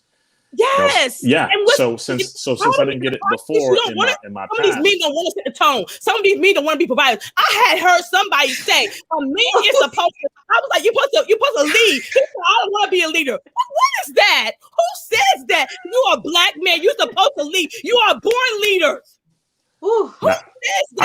I think, but I think you can't lead with skinny jeans. So anyhow, different. Shame. I can't do it, my man. But I'm gonna say this though, because I definitely gotta wrap it up myself. It definitely starts with us. If it didn't happen in the past, right? You wonder why there are successful women out there. There's successful black men, successful black women. The one thing that we don't have enough of is mentors in the community who give back. Okay, it should be that you give back. So when you see old boy and them struggling, right, with some information, you should be able to go to barbershop. You should be able to go to Boys and Girls Club. You should be able to go to your neighborhood. But it starts with us first and foremost. This guy right here. So I didn't have that. A white picket fence. Grew up in the PJs. All that. Dre know. So. It starts with us. So that means that we got to change the whole dynamic. We got to do a 180 and make sure that the 2 girls that my wife and I are raising get that father figure in the house and see what that is. Since I can't go back in the past and rewrite that, I can only write the Start future from today. Right. So that means that if everybody takes a leap of faith and says, you know what, maybe I don't need to really involve myself with folks who all they care about is themselves and not wanting to give back to the community. What's so important, if you look at villages around the world, not just in America, but you look at communities from the Israeli community, from African communities along the Ivory Coast, it's about community. Yes. The community. You know what I'm saying? So when you don't show up to them town hall meetings and you got old Ray and Nuck and the Peanut and them selling weight on your corner, right? When you selling weight in your corner and you talking about, I ain't gonna say nothing. When your house was valued at $100,000 last week, now that they selling that weight on your corner, and now your house is worth $90,000 because nobody wants to buy there. They just took $10,000 out of your pocket. What you willing to do for that? I ain't trying to snitch. Okay, Snitches get stitches and dishes. I don't call it that. I call it neighborhood beautification. I'll see you later. Neighborhood beautification. I'll see you later because you cutting into my dime now. You cutting into my overhead. You cutting into my pockets and my profits. And what that does is that legacy I'm leaving for my daughters. You cutting into their profit. Right. So Harry. Yes, just sir. real quick. How did you feel that? I agree with you. I agree 100% with you. How did you feel that with the women that did not close their or that closed their legs and did not open their heart to you? I didn't feel nothing. I'm gonna just keep it 100. Okay. I felt nothing. And the reason is I'm just saying. Yeah, no, you know where I'm getting at. I felt nothing. It's 4-1 in this world, so I felt nothing. And there's 4 women to every man, and so look, I felt nothing. I was in the military, traveling the world, so it wasn't like I was hurting. Not to sound like an idiot, but I mean, look, there's people for everybody out there. I see some people who are paraplegics, quadriplegics. Everybody's and they getting have someone, and they have a beautiful someone out there that's for them. Not everybody's for you, and what we got to understand is along the way, as you navigate these trials and tribulations, you got to realize that people come into your life sometimes as a part of your life, but will not continue to be a part of your life. Amen. Right? You gotta realize that. Quite big. I was gonna say for Harry too. He said there's 4 women to 1 man. Is that what you just said? It doesn't hurt that you look very nice too. You're a very handsome man, so that doesn't hurt you at all. Yeah, thank my mom, my dad for that. When Harry leaves, I have a question for you guys. Yeah, he said he had to go. He said he had to go. I do. Harry, thank you. Thank you, everybody. Have a good night. Bye. Stay safe. Take care. Bye. So my question is, I'm scared. No, do you guys actually think that friends with benefits can actually exist? Okay, let me think. It depends on what level the relationship is, because I know somebody like that. friends with benefits. What's the benefit? Is the benefit just sex, or what's the benefits here? I would say sex, because we were talking about closing your legs and opening your heart. So I was trying to. But they can also come in for comfort though too. So it could. It could. Sex. Yes. But I was speaking from a sexual standpoint, since we were talking about. I think you can have friends with benefits. I think you can have friends. I think you can. I disagree. I think the minute. I think honestly, the minute you have sex with someone, it's really hard to not feel something for them. Honestly, I don't think that it's possible to just be like, oh, just sex. I think you get emotionally tied to that person in some way, and that's how soul ties are formed. And let's not go there. If they're your friend, you already have a connection. They're your friend anyway. I mean, it's just a different type of connection. No, but sex creates a different kind of emotional connection. Friends is different. Friends have that kind of connection with the person. I disagree. I don't think so. I think you're gonna form, and especially if it's multiple times, you guys are always coming back to each other, you're going to form something deeper than just a friendship. Like, oh yeah, we just have. No, you're gonna form something. Emotions are gonna get involved, and it's gonna get messy eventually. I think that's what I feel. One friend with benefits, and you got friends. If you get friends with benefits, one of those friends is gonna feel funny when he learns that you have other friends with benefits. It's gonna be like, what? But you it's gonna get there. So you already know that because it's a friend with benefits. There's a commitment. There's a commitment there. Know about that. I mean, it can happen. I have a friend like that. We've been friends almost 10 years, okay, and we're still friends. But I met him at a time that I was at a mature level in my life. I met him at a time he don't live in California, he lives in Georgia, and I ain't moving to Georgia. He ain't moving to Cali. So this is what it is, okay. But we are still friends. We call, check up on each other. We still cool, and we living our life, and he living his life. but at the same time, he's still my friend. When I go to Georgia, pick it and I'm coming back home. It is what it is. I respect her gangster on that. I'm grown. I ain't killing nobody. He ain't killing nobody. We were friends, and we've been friends, and we're a mature level in my life, and that's still my friend. And when I'm down and out, he reminds me, you know who you are, and we talk. It's cool. So if this friend was to get married and send you a wedding invitation, I'll go to the wedding. We already had this conversation because he's in a relationship now, and I'm happy for him. And if she's the one, I'm happy for it. If she's the one, she's gonna make sure he right. I'm all for it. So let me take it a step further. Do you cut off that friends with benefits relationship? And when you go to Georgia and his wife and him have a home, do you go see him? Yeah, you can't be friends with benefits anymore if they've got that's where it cuts off. We're just friends now. He's in a relationship. But I said, you know, I don't think people cut it off. What if he gets like men sometimes get and call you up when you're in Georgia, and even though he's married, he still wants to. If you don't respect your relationship, I will, because you're married, and I'm not messing anybody's home happy, whatever. It's yours home. Yeah, because it's been done to me, and I ain't like it. And I damn sure ain't gonna do it to nobody else. Yeah. I hear you. I know you, Andrea. He knows that. But I wish him well. I'll send him I'll send him a wedding gift if he gets married, and I'm happy for him. He's a good man. He just ain't the one for me in my life right now. But he came in my life. He came in my life and picked me up and gave me, man, so much stuff about me that I didn't even know. And he lifted me up. That was nice. Yeah. I had one too. So I feel my hubby is my friends with benefits. Andrea,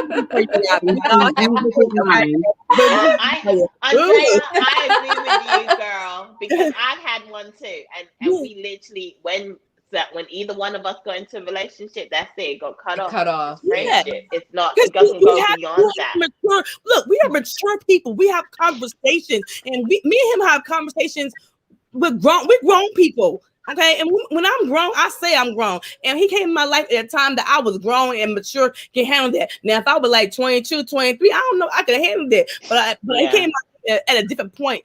I've been married, I had kids. It was different, and he was almost 6 years older than me too. So the level of maturity that he had that I didn't have a little bit, he was spit me game and telling me, you know, how these men was out here treating the women.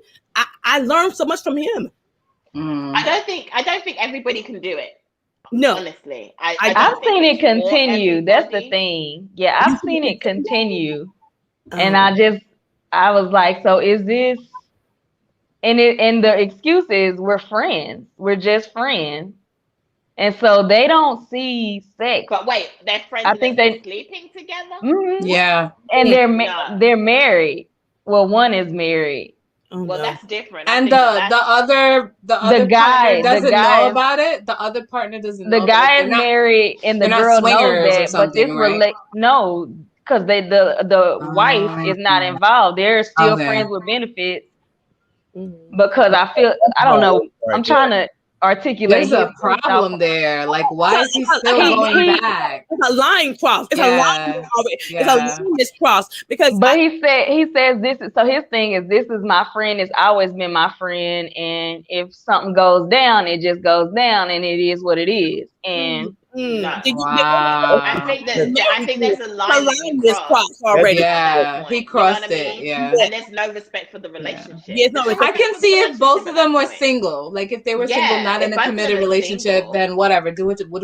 Who's going to tell you what to do? You're not in a committed relationship. This is why I don't believe in it, because that's from a personal experience. Like you be friends with benefits, and then maybe you walk in with they see you with another woman.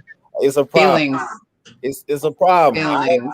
People and threaten me for situations like this, So I'm like, oh, I thought you knew what it was, and men for being liars and all this, but I told you what it was from the start. Yeah. But then feelings got involved. That's why I don't advise it, because friend with benefits it confuses things. I feel like a friend be a friend, but you go across that line, you're not a friend no more. I agree with you, Corey. And I've never, like, before my marriage, when I did have these kind of relationship, it never ended up. I ended up making stalkers for myself every single time. So it always ruined relations. That's why I said I don't get it. Like, it doesn't work for me. They go crazy. They start thinking they own you, and it gets into a whole nother level. But I guess if you have two people who really understand the whole friends with benefits thing, maybe it can work. But I never had that. I always had crazy people. They go crazy after me. So I think you have to be on the same page, and the Yeah. communication has to be extremely clear. It starts out there. It just goes south very quickly. You know, then you get people threatening you. You know, then you get people calling you, trying to all kind of stuff. I'm like, Corey, you had bad luck. Corey, I'm right there with you, Corey. You know, she mad because I don't want to talk to her no more. She tripping. You know, that's the problem. Watching you from your windows. And right? E-Black, you made a comment today earlier when I was watching the show about you don't know a man that doesn't want a wife. Yeah. Do you remember saying that? You don't know a man in America or something like that doesn't want a wife? Yeah, I really don't know any man in this world that really does not want a wife. So Vee and I had a conversation before with a guy, a young man, who says that he doesn't want to be married. There's a lot of them. There's so many. I think you're mistaken. I think you're mistaken. The fact. Let me get my question to you though. So my question is, did he just not want a certain person to be his wife? Or is he really saying he doesn't want to be married? Or is it that he hadn't found the right one? I think what you're saying, what I'm saying is that I don't know a man in this world that wants to die alone. That's what I'm saying. Die alone. I know some people just told me they want to die alone. They don't mind being single. Okay, I don't know that guy. So I was thinking, like, was this like just a facade, or is this like right now just someone trying to throw their weight around, or you know? This is my opinion. This is my opinion, not based on scientific fact or anything. This is my opinion. I believe most men want to have somebody who's going to take care of them when they're not able to take care of themselves. And I believe most people want to enter into an agreement with somebody else of the opposite sex that's going to provide them certain things that they need while they're not able to be attractive to other people. So E-Black, does this mentality happen at a certain age? Because I feel like younger men don't think like that. Like, I see that you're a man of a certain age, you know? Yes. Does this mindset come in like, oh, I actually want to find someone? Does it click at a certain age, or because I know them young ones are running around, they don't want nobody, they just want everybody. Like, it click when y'all hit the wall. It click when y'all old and dusty and gray, and that's when it click. I'm just saying.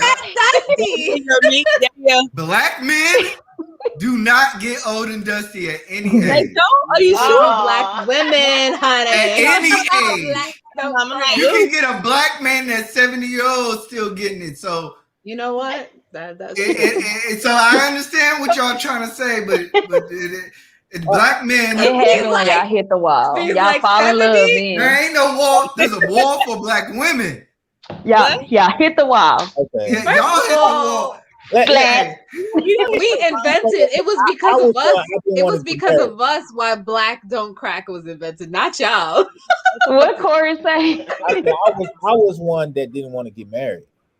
So okay, so now you hit the wall, right? Well, what happened, Corey? Let me know how this goes. So let me tell y'all. So I saw I didn't want to get married because the risk involved in getting married. You know, I seen people go through situations with kids and with property and with money. Yeah. It's bad. I could get all the benefit without being married. I'm not tied down. That's the mindset I had. But when I became a Christian man and believed in the Bible, that's when I wanted to be married because I want to be in line with God. That was the difference. That was the difference in my evolution as a man. So Corey, you was okay with having an old white woman washing your balls for the rest of your life? Oh, the home healthy? The home healthy? Yeah, you were okay with that. Ooh, okay. I don't think young men think about that though. I don't think let him speak his answer. We don't think about when we're old. His answer. Okay, this was me. Like I didn't want to be tied down to a woman the same way a lot of women don't trust men. I didn't trust women because I saw a lot of times when they get in their emotions, they burn up your stuff, call the police on you, even though you ain't did nothing. And I'm not talking about all. Some I want to make sure. Call the police on you. You ain't hit them, and now you lost your job, lost your car, and you in jail. You ain't never had a criminal record. Now you in jail. You lost all your property and everything like that. So like I said, you were okay. All right, let me finish, my brother. So you lost all your property, but my only goal was I wanted to have kids. I wanted to be a father. I didn't care about so much having a wife, because I saw that ended up wrong in many ways. Wow. Can somebody assist him with the question? You wait for him to answer the question, E Black. He's getting to his point. Calm down. I didn't think about when I got old, and that wasn't on my mind. I don't think people think about that. I wasn't thinking 40 years down the line. Because he didn't hit the wall yet. So, Kevin Samuels has showed everybody that it's that wild stuff. It doesn't work. If you're a man with certain kind of revenue or money, you see this man, he get a lot of women. So the argument, but he still has hit the wall at some point, and now he wilding out here slanging D from here to there. That's still a version of hitting the wall. When I became a man of God, my whole mindset and everything changed about me and what I believe. That's what's the difference with me. That's why now I want to get married and have a wife and have kids, and be the man that I Do you have kids now? No, not now. Oh, that's good, because a lot of people that shape up like you, they got all these kids, and then they show up like Future. They show up and then they just ready to be somebody's husband. It's like, you got kids. That's true. No, y'all see, y'all moving to go. Look. What do you want him to say? What do you want him to say? I want him to answer one specific question. Did you plan on life? He said he wasn't thinking about it. He said he was not thinking about it. Did you plan on life?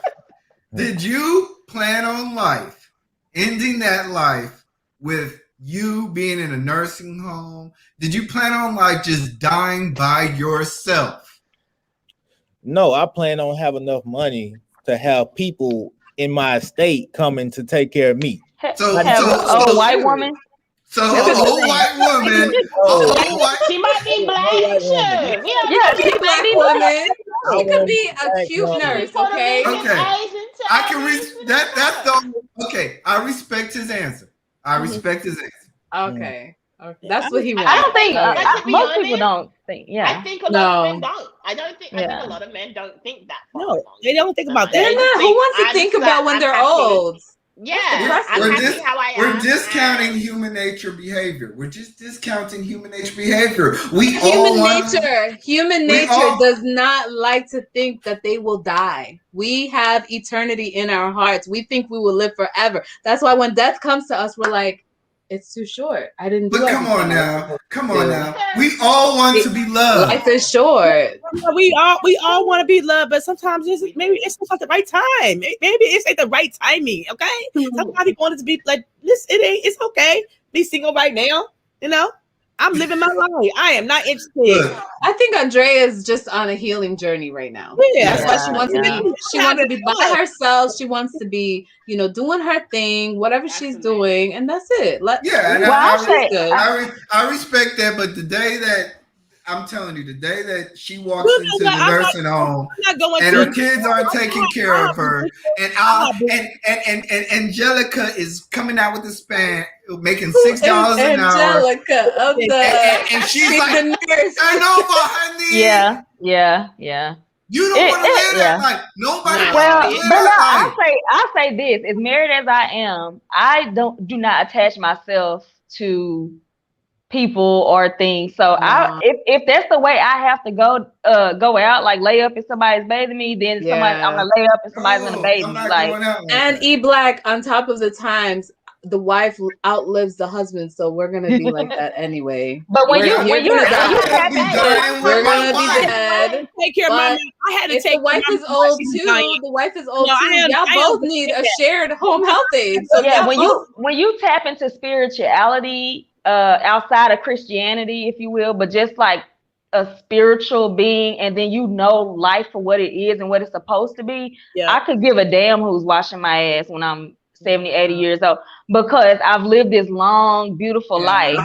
Just make it a good story. To the next phase. I'm going to the next phase, no matter how I get there. And then I have a phase after that, right? That I have to get ready to go cross over into. Exactly. So I'm not really concerned with these few years that, I respect your opinion. This is when my mom was dying, we was there to take care of her. She had all of her kids that helped take care of her. And I'm glad that she wasn't laid up in no damn nursing home.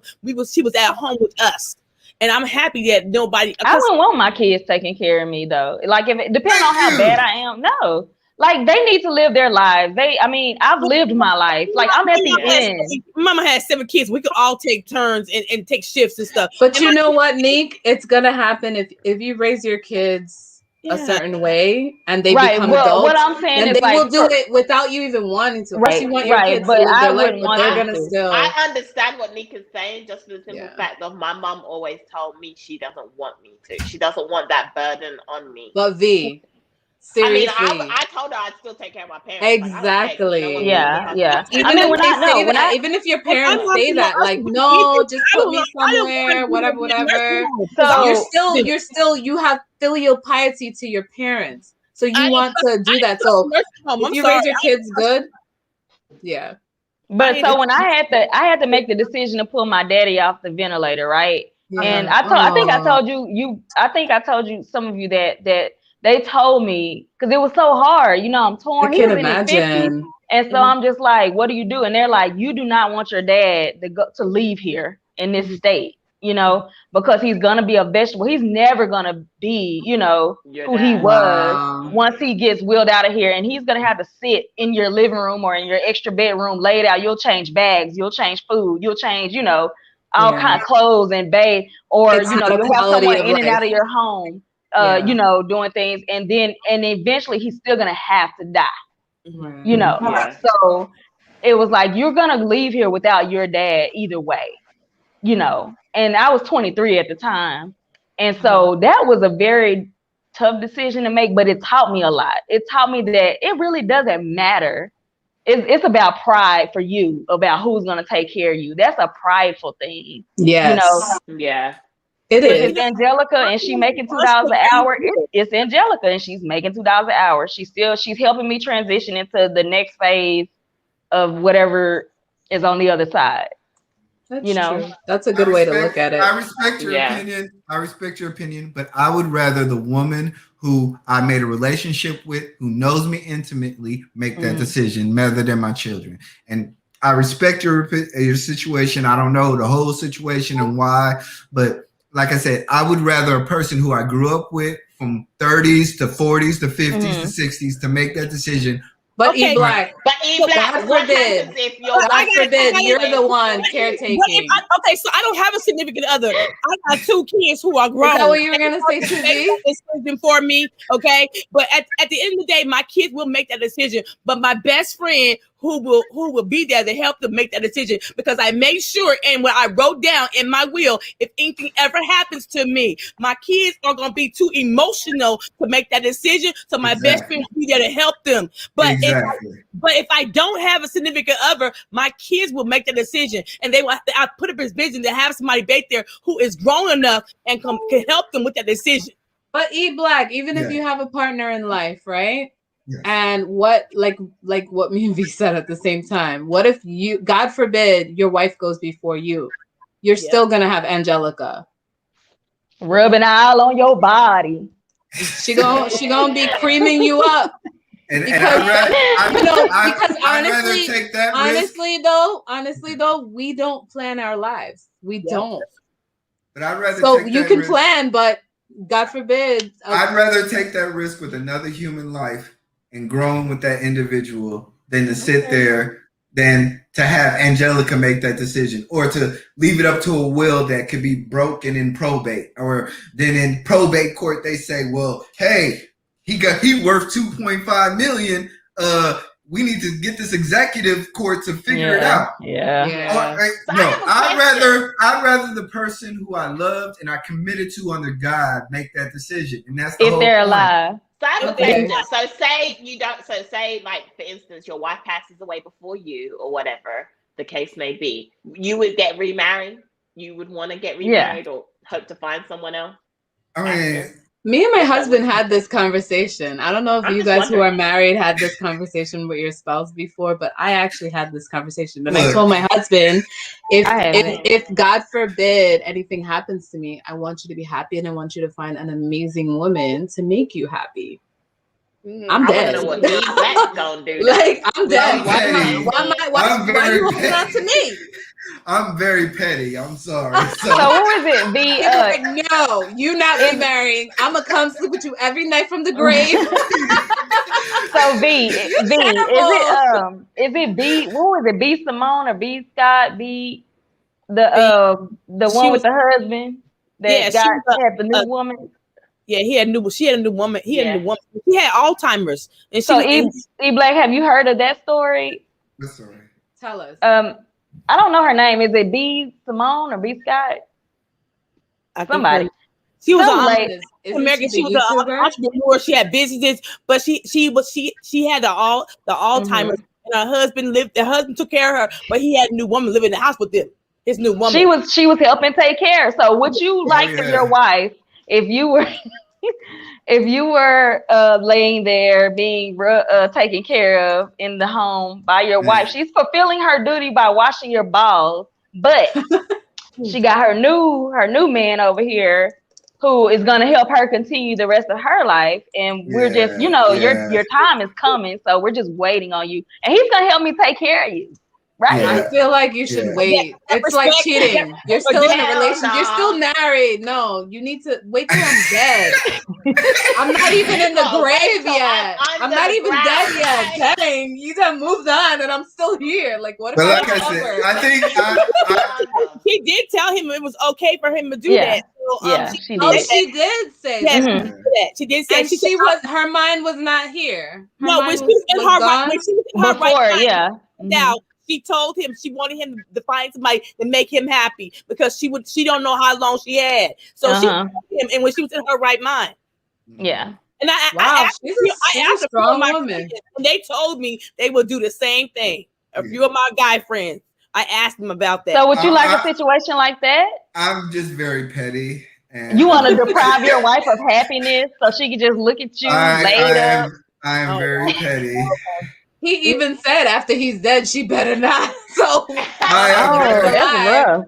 He's Mr. Petty. He's Mr. Petty Fingers. I'm very petty. Look, I don't expect everybody to live by the same standard that I do, and I don't expect to put upon them. Neither I can't hear marriage that you believe in under God. Says what he has to say. I just want to say this really one quick. It says death do us part. Okay. Yes. So if God forbid, I'm not dead. Okay. What if you was in a nursing home? What if you was in a nursing home? I feel you. I'm not dead. Okay, but you in a nursing home. Okay, but I'm just asking the question to you. If you in a nursing home and she'll move her new man in her house, in y'all house, how'd you feel? I am not dead. No. Oh, okay. Nita, I think your mic is low. What if it was reversed? I think your mic is low. I don't know what that is about. Mine or yours, Shanita? No, Nita is trying to talk, but every time, like, well, I'm sorry. He gets washed away. Her mic just goes down. I think it's low. Yeah. Mm-hmm. My mic is only heard when everybody else has stopped talking. So it's true. Bad. So I just sit here and be quiet. Did y'all see what Nita wrote? We're waiting for you. She said her dad cousin died. Her dad cousin wife died, and then he had a girlfriend at the funeral. Oh hell no! Oh, Nita, that happened. Nita, that's true. Yeah, when my dad cousin's wife died, the girlfriend was at the funeral, at the gravesite, and she is now living with him. That's intense. That's intense. Yeah, I think that's way too soon. I mean, that's intense. Like she's not even cold yet. She's not cold. First, I'm gonna be selfish like E Black. I want to ask E Black a question. Okay, find someone. E Black, if it was reversed, where God forbid your wife died first, would you remarry? Because you said you're Mr. Petty, right? No, I'll be honest. You would stay alone? I'll be perfectly honest with you. I'm with my wife until she gets put in the dirt. Till she what? Till she dies and she's in the ground. And then God forbid, God forbid, I said that. Yeah. God forbid that happens. What do you do next? Obviously, I'm able to do whatever I have to do by the Bible. Move on, right? Move on. Yeah. So she can do the same thing to you. Hell no. What are we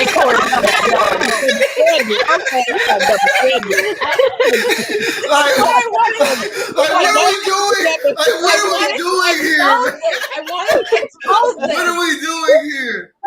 I'm sorry. Okay, I got a question for the ladies. So, I was late, mate, didn't hear it. So, the woman from Fix My Life, do y'all agree with her assessment of what she said? Oh, I'm going to do that in the roundup. Let me go to the roundup. A little bit. Oh, you're about to close it up? Okay. I just want to say thank you guys so much for joining us for Battle of the Sexes. We've gotten to the wind down now of the show. We are going to who dropped someone got down? Nita dropped down by accident. We are going to do our final thoughts on the topic for tonight. And we will start with E Black. Oh, yeah. Well, I mean, the topic started off with essentially Black women need to close their legs and open their heart, which is essentially true. You know, Black women have the ultimate prize, the greatest treasure on earth. They need to just understand and women in general just have the ability that just no creature on earth can do, which is bring into a human life. There's nothing on earth that can do that. Understand that, but then in terms of Black women, understand that the prize is us. We are the greatest creatures that are the greatest protectors, the Black man. And open your hearts to.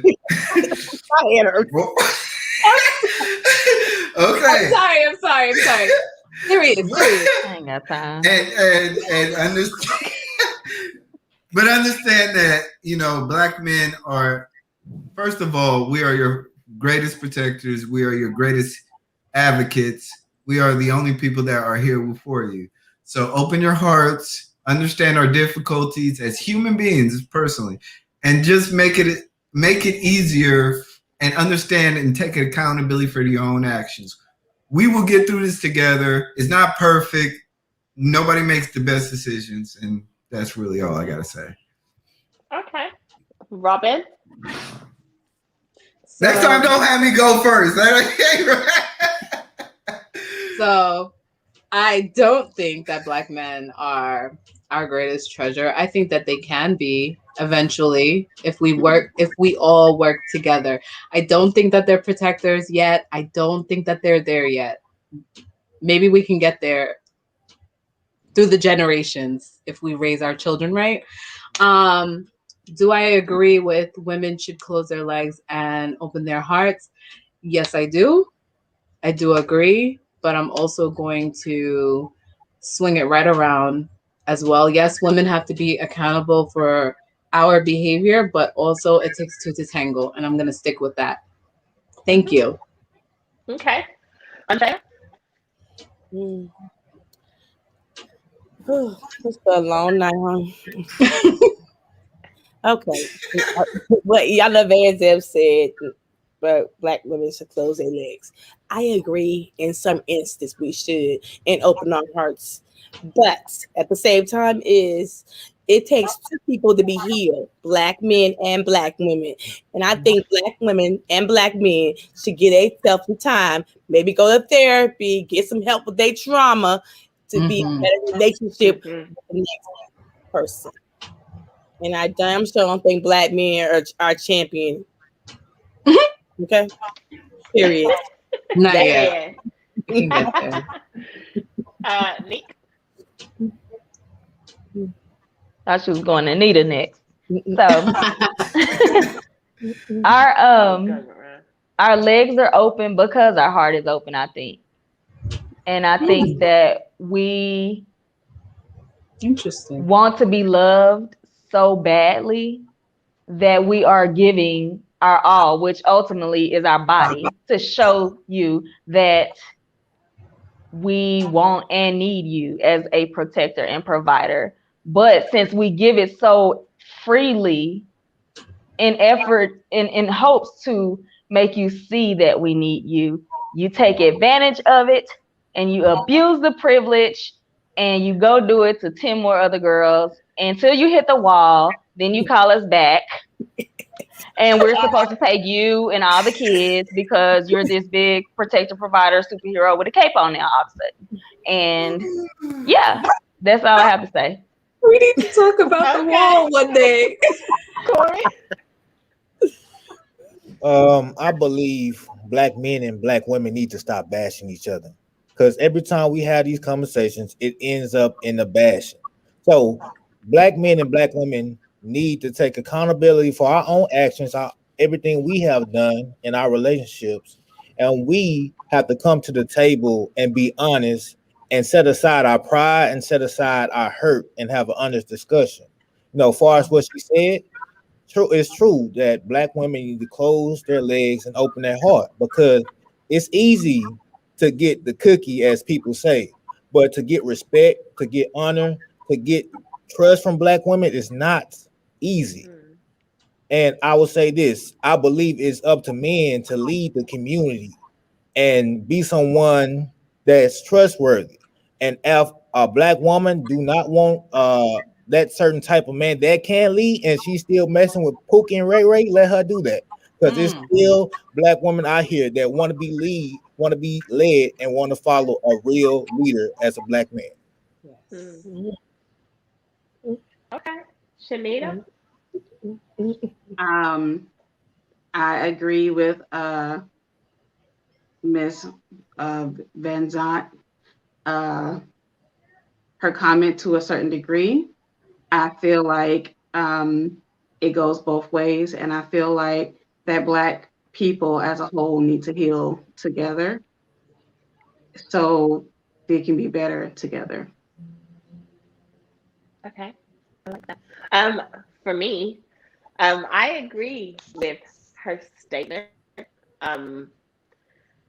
But like I said earlier in the show as well, I believe that we as an individual, both men and women alike, need to heal ourselves first before we continue these toxic relationships or going into something that's unhealthy, or to put off our negative energy onto a new partner. I think that we really need to start assessing ourselves as individuals and really truly healing before we bring in somebody else into the picture, whether that be a child, whether that be a man or a woman. I think, and that's where we'll do better as a community. We will do much better, and you'll see a lot more happiness. You'll see a lot more lasting relationships if you actually take the time to heal yourself first before even trying to attempt to get into something serious with somebody else. And I think that's something that we all need to hold ourselves accountable for each and every day, and assess it before even if you think you're healed, if you can still be triggered by something somebody else says, you're not healed. You're not healed yet. You know, you still have more work to do. So you should definitely look at that and think about that and take it in and digest it. But to everybody else, thank you guys so much for joining us for tonight's discussion. It was a nice, hot, spicy topic. I think everybody got a little heated, but we all enjoyed ourselves, and you all in the comment section as well. Don't forget, it's Battle of the Sexes. If you ever want to come up, then please feel free to do so. We will be back next Sunday at 6:30 p.m. Central Time. Please do not miss that show, and it's already up. So if you click on your reminder bell, you will get a notification. If you haven't already hit the thumbs up on your way in, please make sure you check that on your way out, and we will see you all next Sunday. Bye, everyone. Have a great evening.